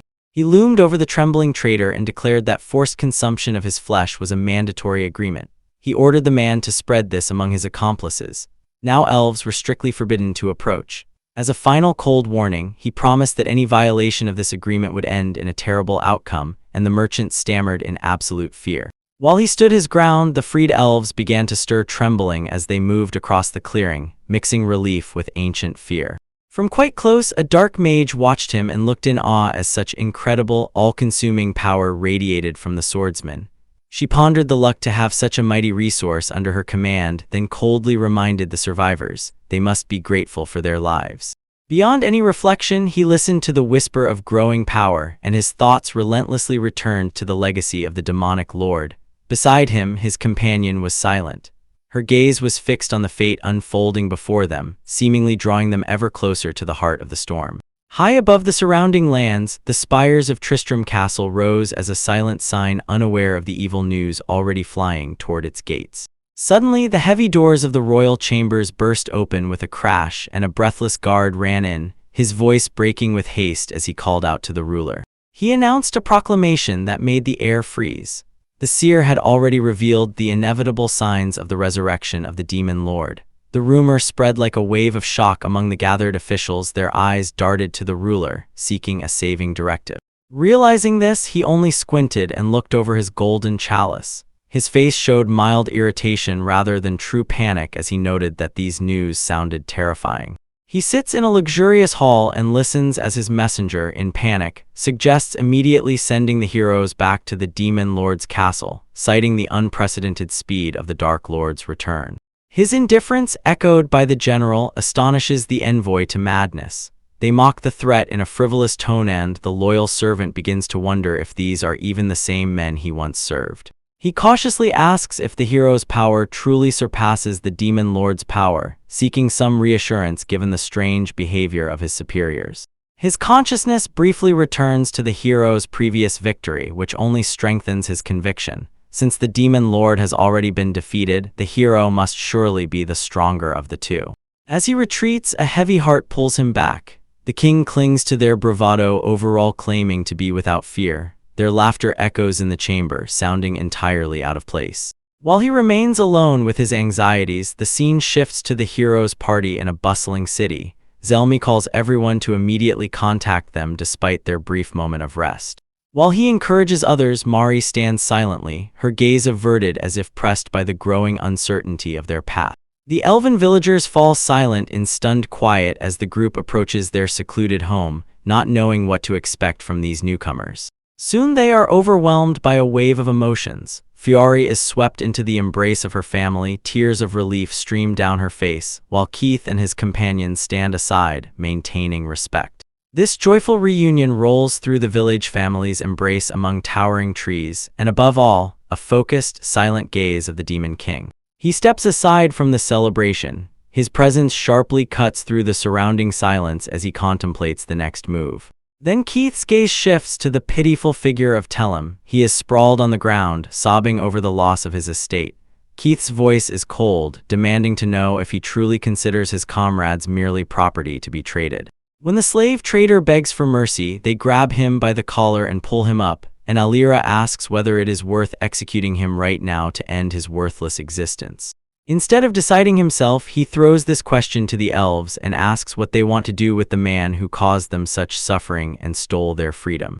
They respond with quiet dignity, stating that they do not seek more bloodshed in their forest, choosing peace and the restoration of their lives instead of an endless cycle of engines. He watches confusedly while Diana joyfully offers a more final solution for the slave trader as soon as he is outside the forest's protection. The young demonic king remains silent. He knows that any reaction will only fuel her bloodthirstiness. He turns his gaze to the prisoner kneeling and orders one to lift his head before asking if Jinru has a potion capable of preserving the human body. When the swordsman confirms such a thing exists, a cold feeling of satisfaction settles over him. His gaze sharpens, eyes narrowing to a grim focus as he utters the last cold warning. He makes it clear, if his mercy wavers even slightly, the consequences will be terrible, and he forbids the man from ever raising a hand against another elf. After settling the prisoner's matter, he rewards Jinru for his service with a rare word of approval. The veteran warrior bows his head, deeply moved by the recognition from his lord. As soon as he left, companions from a distance observed the conversation. Diana noted with barely concealed envy how genuinely Jinru seemed pleased. He finally felt the weight of a single word of praise from the demon lord. Then the elven peasants approach closer. Their voices tremble with emotion as they thank him from the depths of their souls without limit. They swear that the threat of slave traders has vanished forever. Relief is felt even before the end after the horror in that agreement. He adjusts his focus and his expression darkens with cold calculation as he reminds the elf, such gratitude must be repaid. This is the moment where his natural talent for ruling and strategy comes to the forefront. He surveys the gathered crowd. He pays them respect for the loyalty they have shown before through their regular sacrifices. And between the savior and the saved, the dynamic begins to shift toward a more formal power structure. He stands before the assembled elves and with a steady voice rejects the idea of traditional retribution, proclaiming, in his new order, the old ways of sacrifice are no longer needed. Showing a gesture at the bow with an arrow lying on the ground, he puts forward a new demand to give him warriors instead of tribute, and to direct their skills towards a common cause. While his loyal commanders stood behind him, he explained his plan to use the legendary skill of elven archers. He promised them unconditional protection and a place in his ranks for service under his banner. Adjusting the monocle over his eye, he looks them straight in the face and clarifies that he does not need puppets, only warriors who have their own will, emphasizing that they are much more than just tools to be used. These words strike at the very heart of the young elf. Her tears of fear and uncertainty quiet down, and her gaze fills with deep awareness and new hope.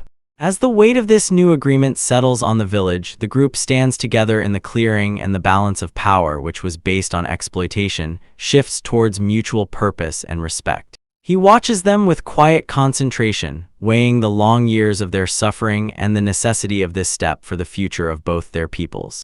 In the final joint gesture of devotion, the elves fall to their knees and bow low, solemnly swearing to serve under the command of the demonic lord, always regardless of what the future may bring. He adjusted his glasses and declared that the next target is the dwarves who live in those lands, shocking his companions who were still digesting the newly formed alliance. While she dashed with furious energy towards the new destination, Jinru hurried to catch up, forcing the leader to remain with thoughts about the long list of races, orcs, goblins, and kobolds that would soon be raised under his banner. A whole month passed in a whirlwind of events. The landscape changed before their eyes as a large-scale construction project grew on the chopped rocks. Detailed drawings were spread out on the wooden table, emphasizing the absolute necessity of a stone tower to withstand possible magical attacks from the surrounding territories. Experienced builders gathered, among them a master dwarf known for his exceptional skill. They argued about materials and reached an agreement. Wood would be suitable for housing, but stone was needed for the harsh conditions of the beds and the main structure. The young leader looked up when his name was announced. His face, focused on the titanic task to transform this wilderness into an impregnable fortress. Standing on the edge of the abyss with Jelm, Kit pointed to a specific gap in the terrain and recalled how that blind spot was once used by invaders during his days with the heroic team. Because of this tactical vulnerability, he explained, the fortress must be built right on the rock and thus earn a grudging shout of approval from the master mason, who recognized the sharp strategic mind of the former thief. He watched as the steep rocky cliff turned into a bustling construction site. The air was cut by the rhythmic hammering and loud work song. Words flew among the scaffolding, a rallying anthem about Aldoberg thieves who lurk on dark roads and go after treasures. During the chorus of work, the experienced gnome stops working. His ears twitch from a sound that should not be here. While his comrades continue laying stone and singing about their newly found identity as the Phantom Thief team, he feels the atmosphere changing. From the highest vantage point, the gnome sighs and his breath falters as he sees 4 figures moving across the distant terrain. He mumbles something in confusion. The local monsters are too restless, and moreover he is overwhelmed by the shocking realization that among those approaching is a human. The alarm is raised immediately. A scout shouts down to the leaders that strangely dressed people are making a direct road to the fortress. The news spreads like a wave through the camp and reaches the ears of those watching the hard work of the day. In the deep stone corridors of the ascending castle, the commotion reaches Diana and Victor. The sudden urgency of the workers' cries makes them shudder. A messenger rushes past them without straightening up, desperately calling for their leader, but Diana knows. The demon lord is currently awaiting there with Jinru and Elira. Victor's expression hardens as he confirms the report about people approaching their shelter. Diana's face pales as she realizes the scale of the threat. The timing could not have been worse. Their strongest violators have disappeared, nowhere to be found. Her gaze sharpens and a new determination presses the heavy weight of the entire situation onto her shoulders. She declares, while their lord is absent, it is up to her and the victor to intercept the aliens and protect what they have already built. He tightens his hat and pulls the finale. Victor prepares for the clash while they stand their ground in the dimly lit corridor. They are the last line of defense, waiting for unknown guests to reach the heart of their new home. He stood firm, fingers sliding over the cold steel of his revolver as he gave a stern command. He ordered Diana to gather everyone in the fortress and retreat to the safety of the demon lord's castle. She doubted his resolve to face the future heroes alone, reminded him of his earlier defeat, but his gaze did not waver. To him, everything was clear. It was time to become the shield for the king demon lord. Suddenly, the air exploded with violence. The winged beast was torn to pieces by a concentrated burst of energy. In the whirl of the chaotic crowd of monsters, people struggled not to lose their balance. Zot, with a face full of sweat, snapped sharply grab. He was irritated by the sheer number of enemies. In the heat of the clash, a bitter truth surfaced. They remembered how easy it was for them back then when they simply followed the one who was rejected. When the relentless onslaught blocked their path, Jelm pointed to a narrow side passage. He suggested a detour, hoping to find a route with fewer monsters, even if it meant struggling longer through treacherous terrain. As they moved, a suffocating silence fell on one of them. The weight of dark memory began to surface. The memory was cold about the moment they returned their former comrade. They convinced themselves he was nothing more than a burden, dead weight to be shed, and the relief after his death still lingered like a stain. While Zot boasted about the wealth the king promised them for killing the demon, the lord repeatedly saw Merelda keeping to herself.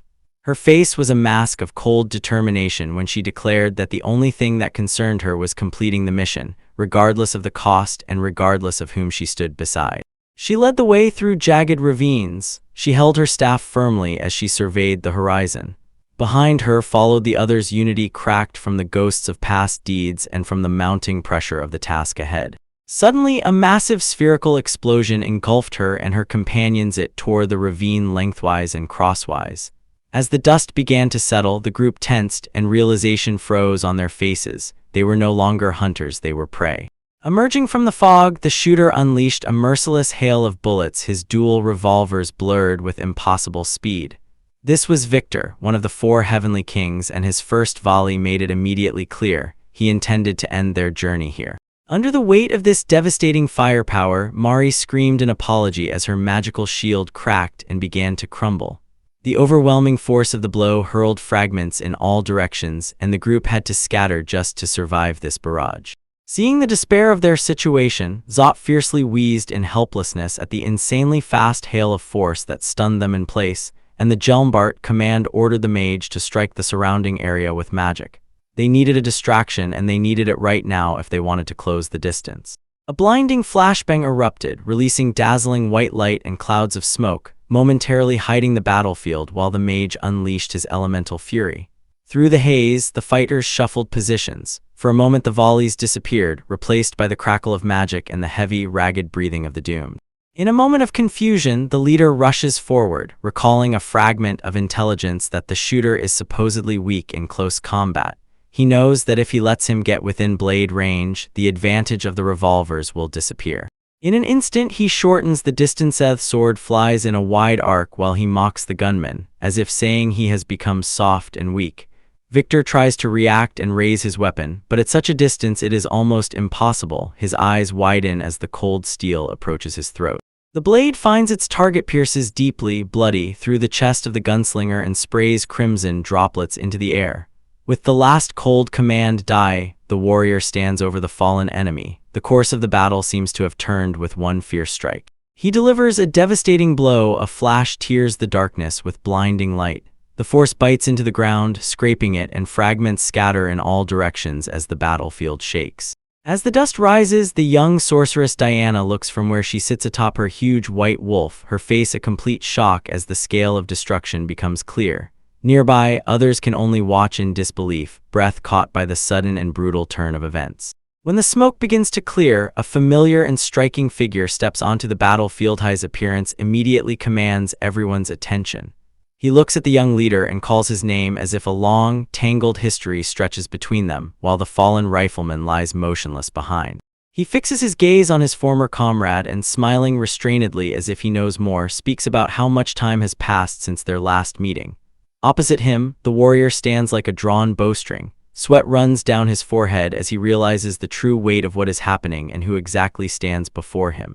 The clash of steel rings out as Kit Eldberg suddenly intervenes. Blade cuts into Helm and sparks fly in a wild storm. Helm recoils, unable to believe his eyes, his voice trembling as he asks how this man whom he thought dead can stand before him.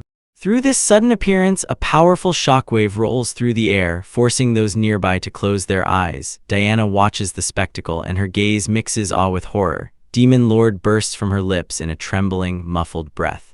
She tightly clutches the dress, the fabric bunching under trembling fingers, and the reality of what is happening begins to catch up with her. Her shock echoes in Victor. His eyes widen sharply as soon as he hears his name called through the entire chaos of battle. Meanwhile, Alira rises to her feet with the help of her companions, her face darkening from bruised but proud arrogance. She mutters about the pitiful irony. She is saved by the very creature they were supposed to resist. When the dust settles, Jelm finds his voice again. The shock folds into a poisonous, mocking snort. He goads Kit, calling him a rat, and questions whether he was again about to turn and flee like yesterday during their last meeting. A calm, steady gaze falls on Kieta as he turns and addresses Victor directly. The Demon King tells the archer that it is a mistake to engage in battle with an enemy who perfectly knows his specific weaknesses. He responds with a short nod of approval, tells Victor that he held well, and that from now on he takes over the matter. Against this backdrop, the rest of the party, Jelm, Mari, and Zad, freeze, stunned, while thoughts race wildly. They have finally understood the true nature of the man they only knew under the pseudonym Ki. He stands before Mari, his face frozen in a mask of harsh determination, and he carefully offers an apology. It pains him to turn away from those he once called comrades, but he insists. His path is already determined. Mari, with eyes full of tears, can only spit out bitter resentment, calling him a miserable survivor in a world he now betrays. Because of her disobedience, Alira Aquariata flares with vengeful fury. She raises her staff, and swirling fire and dark energy merge around her. She shouts a deadly threat, promising to leave behind only a charred corpse. He does not move an inch, even as a furious gust of magical compulsion tears through the field, a sign that her desperate attack has already begun. As the chaos grows, Diana's gaze sharpens, her eyes wide open, as if burdened by the weight of the unfolding catastrophe. She braces herself and prepares to withstand the shockwaves of battle, so small yet stretched to the limit, to carve a path through the destruction around her. Just a moment ago, everything hit a limit. Huge vines began devouring the stone towers of the castle. The ancient fortress groaned under the pressure of unnatural growth. The walls cracked, the siege only intensified. Seeing the danger, she took the helm in her hands and in frantic haste ordered the rest of the guards and townsfolk to hide inside the crumbling walls. With desperate determination, she declared that she would handle the threat herself, striving at all costs to find it and immediately report to her master.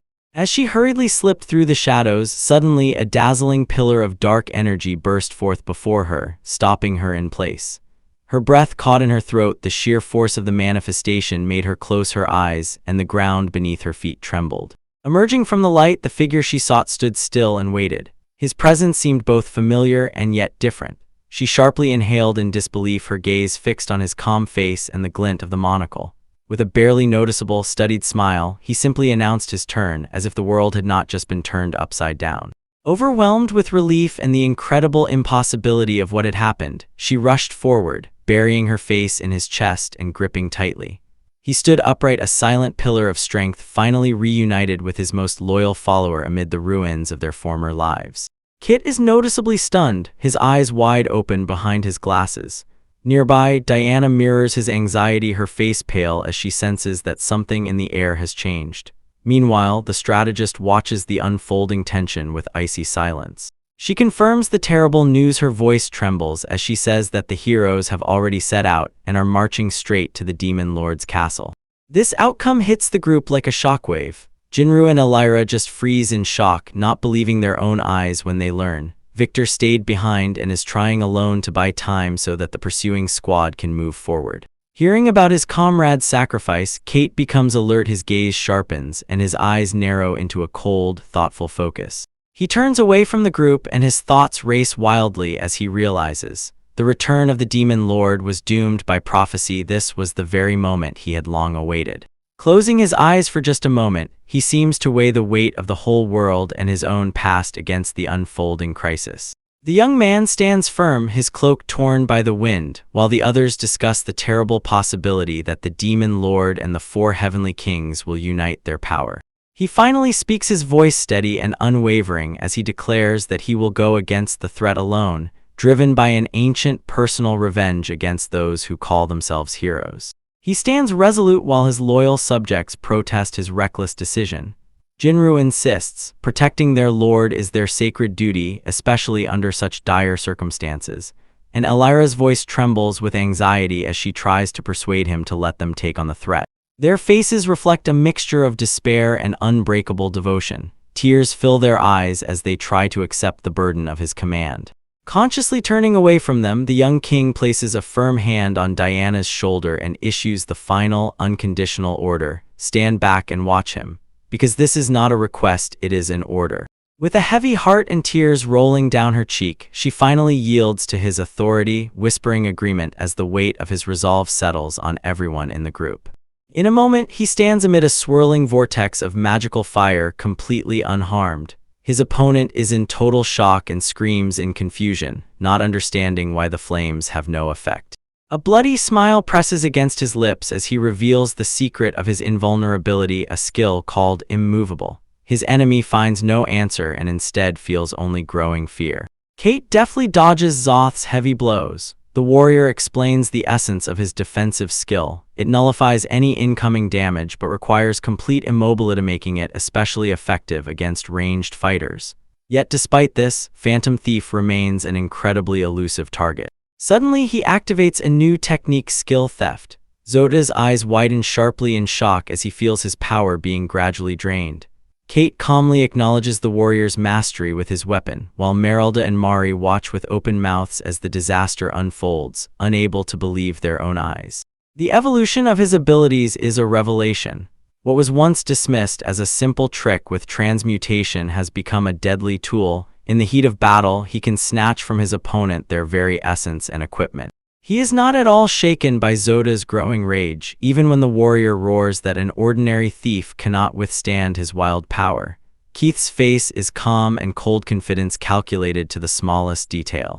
The warrior lunged forward, pouring all the rest of his temper into a single explosive strike, and hit the thief right in the head. He catches a huge punch with one hand. A dull thud echoes across the entire clearing. Zota's face twists in pain and pure, absolute horror. He realizes that his attack is completely neutralized. He watches as Zota's defiance turns into agony. Before the warrior's eyes, his muscles wither, strength fades. The first opponent is finished. Kit raises a cold gaze at the next target, leaving the fallen warrior lying on the ground. He rushes against Merelda with blinding speed, manages to knock her down before she even starts casting the spell. Standing over the fallen enemies, he measures how great the gap in his power is from that very encounter at the end of the previous time. He stands over the fallen mage, his face cold and emotionless, as he prepares to finish what he started. When he reaches out his hand, the fighting spirit fades as screams of horror echo, tearing through the clearing. Her voice breaks as she desperately pleads for Joan's help while her magic is forcibly drained. He left her broken and sobbing on the ground. He turns his back to her and does not hear her apologies. She whines, begging for forgiveness, but her words dissolve in the deaf walls as he walks toward his final goal. Then he turns to the last one still standing in the party, calmly explains that he deprived Zot of his power and Murdalu of all magical ability, so only Jelm remains to oppose him. The young leader trembles, mixing fear with rage. His face is covered in sweat as he does not take his eyes off the monster that was once his companion. In response to this display of feudal disobedience, a dark, mocking smile spreads across the thief's face. The thief watches with eerie clarity as Jelm roars a desperate declaration of his hero status, and ironically notes, his opponent has become the very thing he hates so much. He does not move an inch as the hero lunges forward with a cry of phlegm, absorbing the blow with his quick parry. Everything blurs into a fleeting moment. He raises a torn, dark crystal above his head, his face remaining impassive. Jelm recoils with complete rejection, and his voice trembles as he demands an explanation of what just happened, and why such a valuable artifact was not sold long ago. Thanks to his unique abilities, he reveals that it was swift steel that allowed him to snatch that very stone from the previous demon lord. And with chilling calmness, he explains, this gem is the true source of that ancient, terrible power. In a moment, he activates the artifact, and from where he stands bursts a fierce column of dark energy, tearing the sky and shaking the very earth beneath him. When the blinding light fades, the full extent of the destruction becomes clear, and Jelm whispers in fear that he finally sees the true, unmasked power of the demon lord. In response to this devastating display, Jelm finds the last spark of despair and fierce rage. He lunges forward with a cry, branding his opponent a monster. The warrior's charge meets a sudden explosive counterpressure. He is thrown back by a wave of pure magical force. As the dust begins to settle, he stands amid the ruins of battle and looks at the broken hero who dared to challenge him. He directed his gaze at the fallen opponent, who could only exhale one last, suffocated breath to recognize the name of the man standing over him before fainting. He stood among the torn rocks and watched the spectacle with cold, fearful satisfaction. The long-awaited moment had finally come. The hero was to be ended. His loyal subordinates gathered beside him. Their appearance testified to how power had changed. Seeing his triumph, Diana's eyes filled with tears of devotion. She spoke in a trembling voice, expressing her admiration for him, the true demon lord, to a feverish peak. Beside her, Jinru and Victor bowed their heads in solemn respect. They voiced a shared feeling, declaring that serving under his banner was an honor without limits. While the group surveyed the fallen, Aaliyah turned to him, her gaze sharp, and asked if they should finish off the survivors. But strategist X adjusted his glasses and calmly refused, stating there was no need. Mari stood aside, and on her face froze a silent, growing, terrifying anxiety. They all looked at the battlefield, where a lone sword was stuck in the ground as if a gravestone. The rumor was unequivocal. The hero's squad was irreversibly broken, its legend extinguished in dust, for now they were no longer recognized as a threat. Above the battlefield, clouds drifted lazily while a cold proposal echoed. One voice asked if it was time to finish off their fallen enemies, but the demon lord rejected the idea, saying it was unnecessary. The Postians lay broken in the undergrowth, once mighty heroes Zot, Meralda, and Jelm, stripped of everything that made them legends. Their enhanced power, spiritual awareness, and leadership qualities were gradually erased. He adjusted his glasses with sly self-satisfaction, enjoying the theft of their strength to the last thread. Coldly and precisely he explained, now they were no more than level 1 ordinary commoners. Their very essence was hollowed out and devoted to his own purposes. Instead of looking at the fallen, he turned away and declared, without their status, the heroic company had ceased to exist in any sense. As the dark figure began to leave, Mari remained on her niche, voice trembling, and she called out to Keith, striving to reach the man she once knew. When his name sounded, he froze, his eyes widened, and for a moment something passed over his face like remorse or recognition. He glanced over his shoulder at the girl reaching out to him, and on his face nothing could be read under the weight of the new mantle. His companion strategist reminds him of their bond as brothers in arms, and nearby Jelm falls into the dust, cursing the loss of every attempt he once put effort into. He falls to his niche's face twisted with despair and reproach. Tears stream down his cheeks like a river, and he utters an empty apology for his past deeds, begging to restore the power that was just taken from him.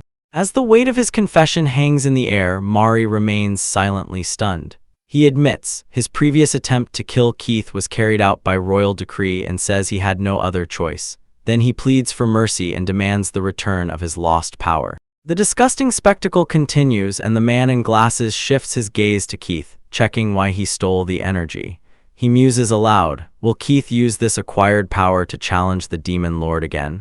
The desperate leader flees from prayer, and his despair turns into bare, profanity-laced rage as soon as he realizes the reality of his situation.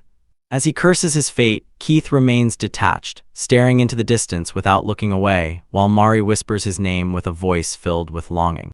Without looking back, the young man with horns throws out a cold piece of advice at the end and asks his former comrades to live a happy life. He admits he never intended for them to see this side of him, and despite Mari's desperate cries, he begins to walk away. She can only watch, eyes wide with shock and despair, because the person she once knew becomes a stranger. His silhouette fades further and further away, and the silence between them is an insurmountable chasm. Returning to his new allies, he meets the dark magish, clings to his arm and holds on with playful tenderness. She suggests going home to eat, and her light-hearted tone sharply cuts through the ruin left behind. Looking back at the wild mountain peaks, he agrees it's time to set out.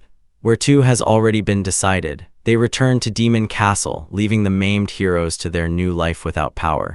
He stands beside his new companions and declares that their revenge has already come to an end, the shared goal finally achieved.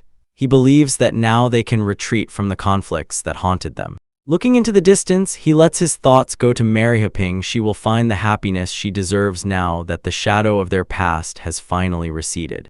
But beyond their personal struggle, the world remains captive to chaos. An increasingly brutal war rages between the Imperial Army and the 7 allied forces. It spreads flames across the continent, a land divided between the mighty domain of the Demon Lord and the Kingdom of Tristan. During the fierce battle, suddenly an unknown, devastating force breaks through the ranks.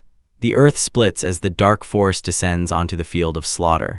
Amid the carnage, the group asserts itself, standing defiant until the swordsmen force the enemy soldiers to notice their appearance. Raise your cries so they listen. The Demon Lord has come for their very power. It roars so loudly it thundersand challenges the fighters, demanding, whoever is ready to sacrifice themselves, step forward. It doesn't matter to it under which flag they fight. The only thing that matters is whether they are capable of giving their strength. Soldiers caught between their own lives and a deadly clash can only freeze and silently stare in stunned shock. Confusion ripples through the ranks as they try to comprehend this sudden onslaught. Despite the severity of the situation, some remain defiant and question who these aliens are. Only the war ahead captivates their attention. They reject the Demon Lord, focusing obsessively on victory. The Imperial commander snorts disdainfully at the interruption and declares he will crush anyone who dares stand in his way. Behind him, his archers mechanically draw their bows ready to resume the slaughter despite the aliens' warning. In a rare moment of shared bloodthirstiness, Imperial and Allied commanders roar to their troops, "Forward, attack and completely ignore the ultimatum just given to them." The battlefield erupts with a new wave of frenzied cruelty as both sides clash even more fiercely. From the scale of his strategy and the expression on his face, resigned acceptance as he looks down at the chaos unfolding. He has already calculated, this is how it will happen.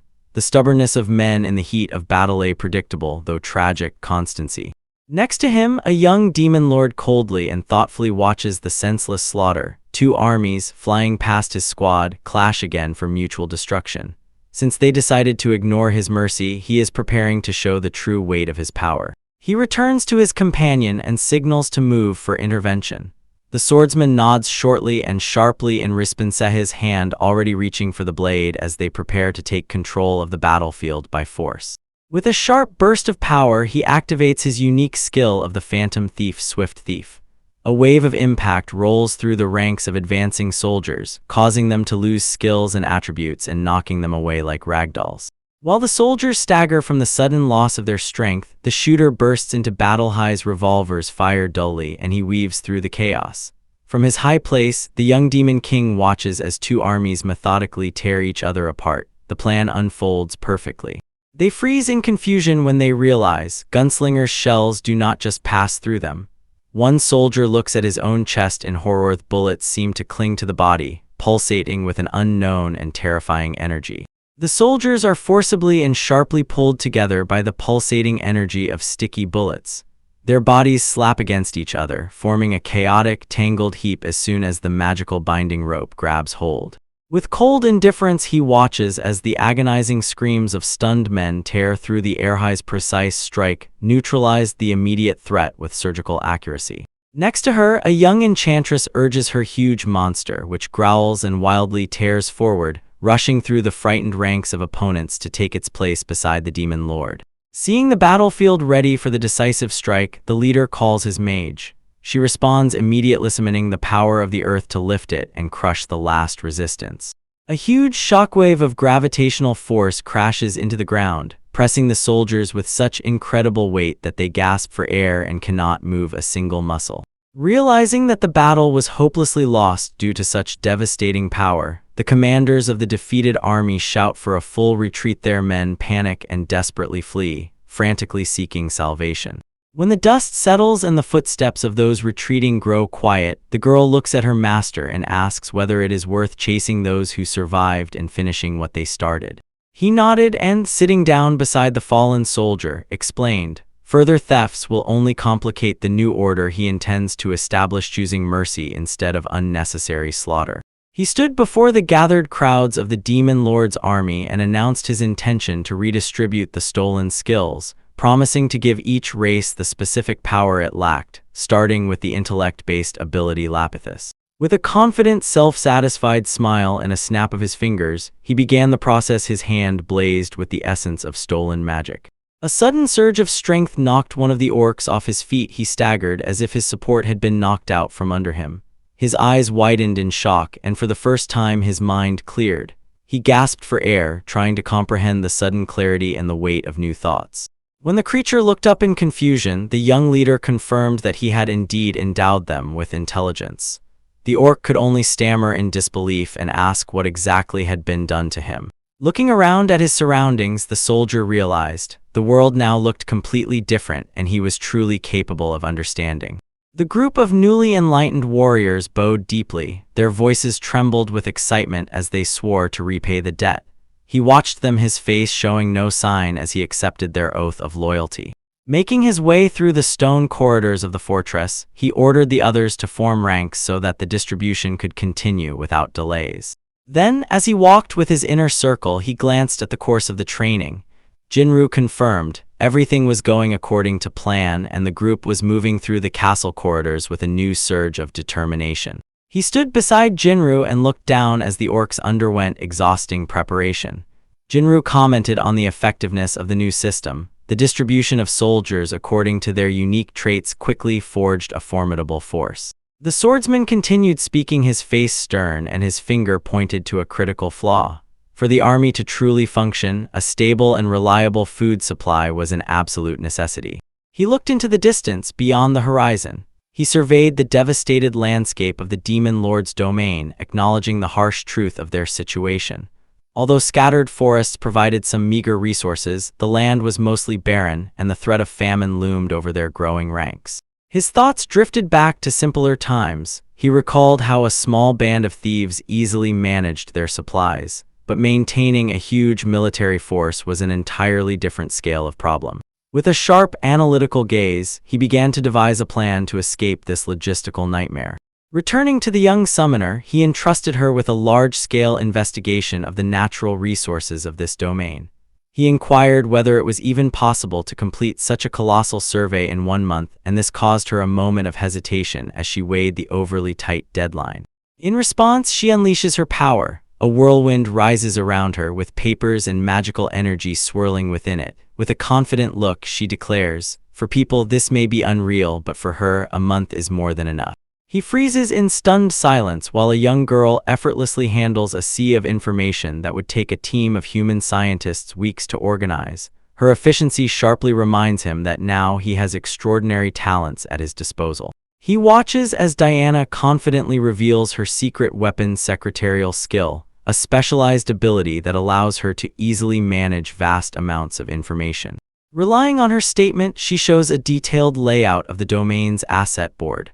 Although dwarves mine most of the ore, exotic Nangon fruits and man-eater fish must also be considered here, and nearby are precious veins of mithril and adamantite.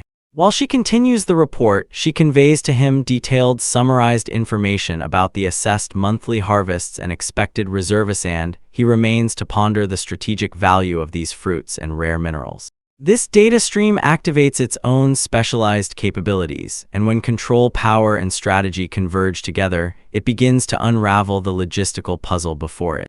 Looking at the wild, torn landscapes, he realizes an abundance of iron can truly transform the demon lord's domain into a hidden treasure ready for development. Sensing deep concentration in him, Alira addresses him with a touch of curiosity and humility.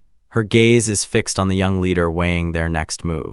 Turning to his gathered comrades, he suggests, as soon as tea time ends, they should go for a walk to see the land with their own eyes. Their goal is clear. On the horizon rises the kingdom of Tristuma, mighty bastion of human strength, majestic spires and fortified walls. In the Grand Council chamber, the air was thick with the smell of old parchment and the heavy shadow of an impending journey. While the advisors sat around the long stone table, the conversation turned to how to organize the departure. They agreed. The entire company would set out for the kingdom of Tristram at once and as a single united group, not in separate waves, to preserve their collective strength and resources for the road ahead. In the high council chamber above the long stone table hangs a heavy silence. The highly respected priestess Mari Conrad stands alone before the leaders of the kingdom in upright, determined posture while they scrutinize her with their gaze. She looks back at the cold gaze of Vice King Corder, Margrave of the Watch Border, who fixed his eyes on her, full of contempt. He makes no ceremony. He says that her defeat is a disgrace and shame that brought dishonor to her position. She is silent, her gaze is lowered as the weight of his words settles on her. The title High Priest becomes a heavy chain in the face of such public reprimand. The memory of the battlefield is still vivid, a cold reminder of why they were defeated. The new Demon King possessed immense power, making any chance of victory seem like a distant, unattainable dream.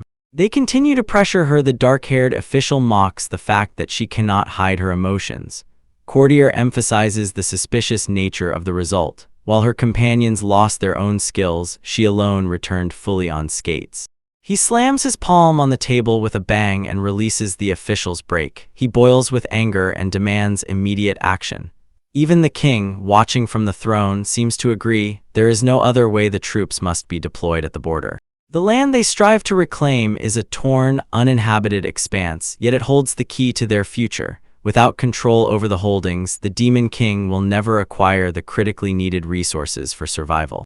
Vice King Courtier concludes the meeting with a grim summary. Tristan, as an agrarian state, lacks mineral wealth to sustain a prolonged conflict, so the conquest of demonic lands is a matter of absolute necessity. He is interrupted by a voice echoing through the cell, noting with cheerful curiosity that everyone has gathered in one place. This gruesome greeting immediately refers to the tragedies of the past. 50 years before this, a similar step had already been taken and it all ended in a massacre that claimed the lives of 10,000 soldiers. Turning to the present time, the council members look at the banquet of the defeated heroes, confirming their belief. Only a hero chosen by fate has the power to truly kill the Demon King.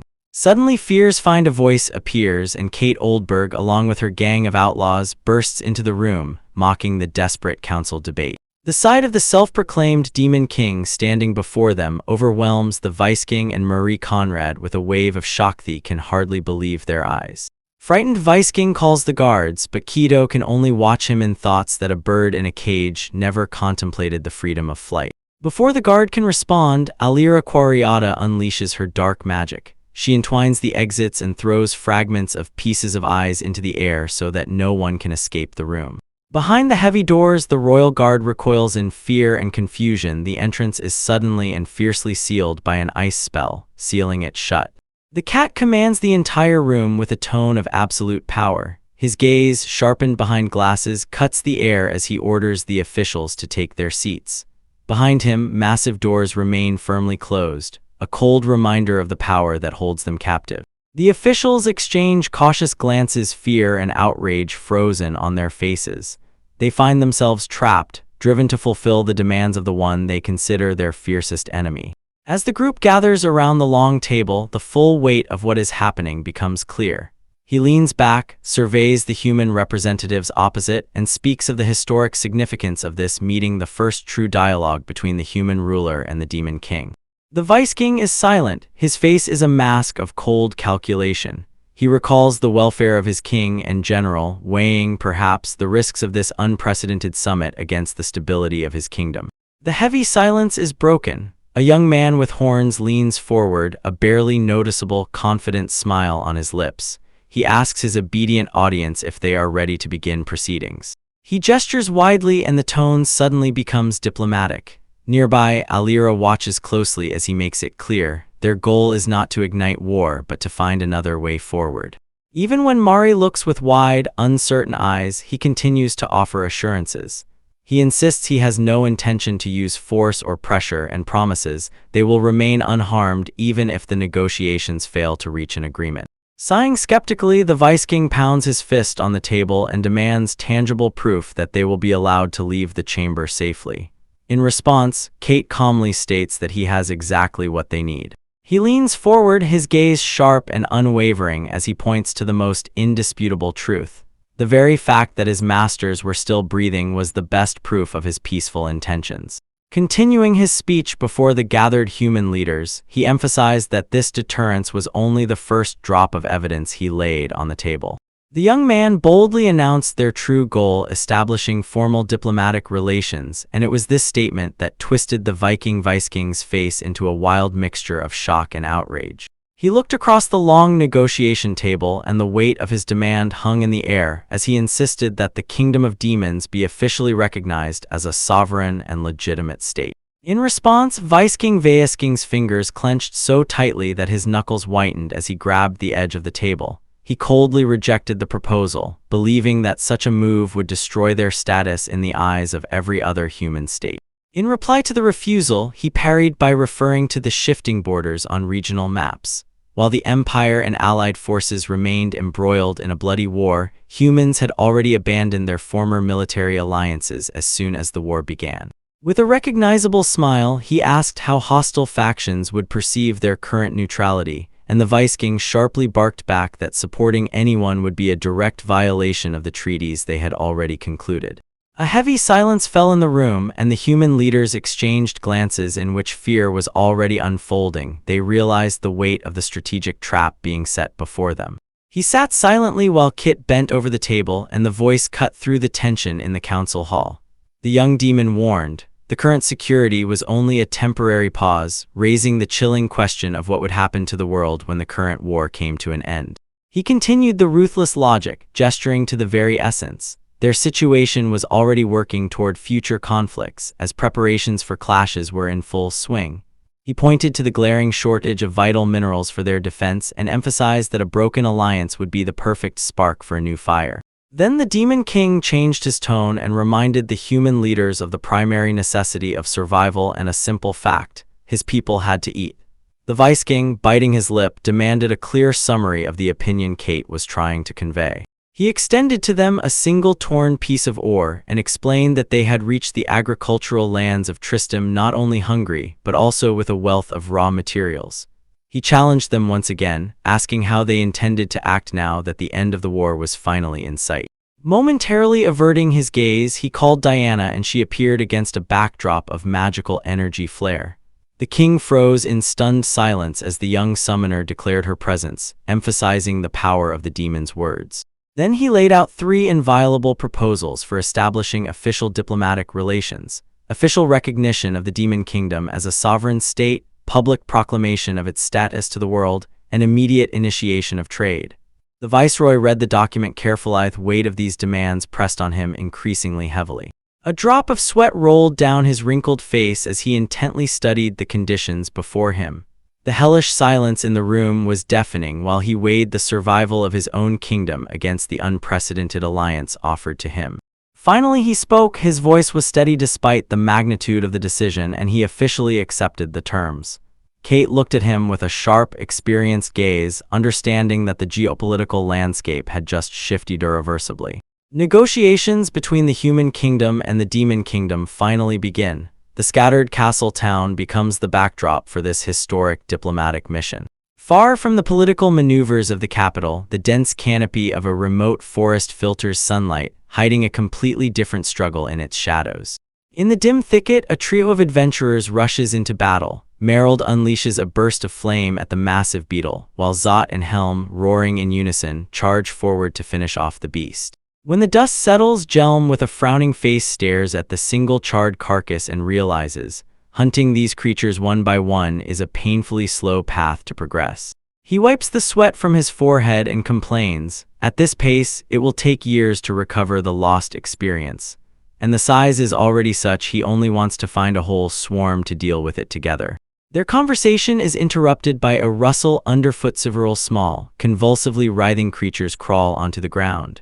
Zot instantly recognizes them. They are just larvae, useless for gaining experience, scattered haphazardly across the entire forest floor.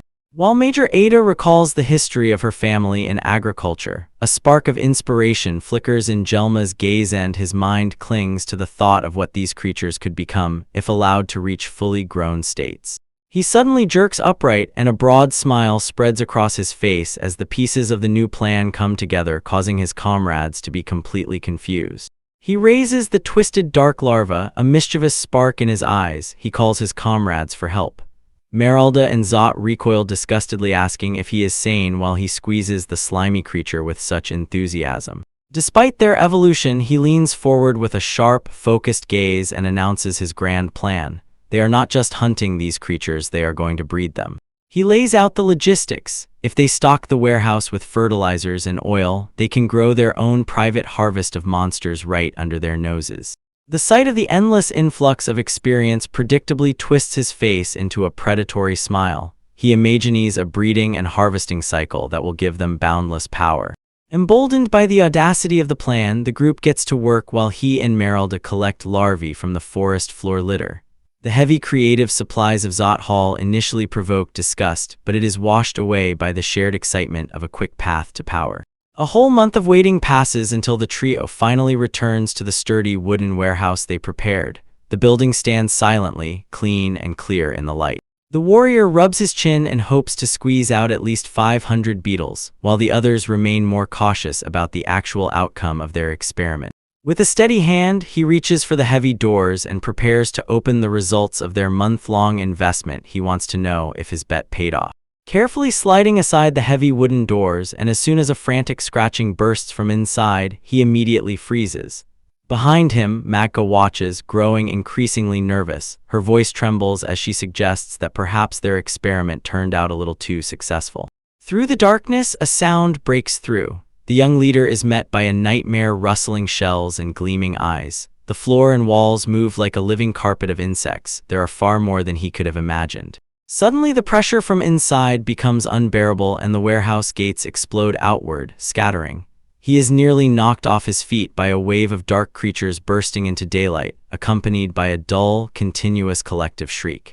As the dust settles, the trio stands before the ruined structure and, without looking away, is struck with amazement at the hole where the entrance used to be. The force of the insect exodus shattered the building's facade to pieces.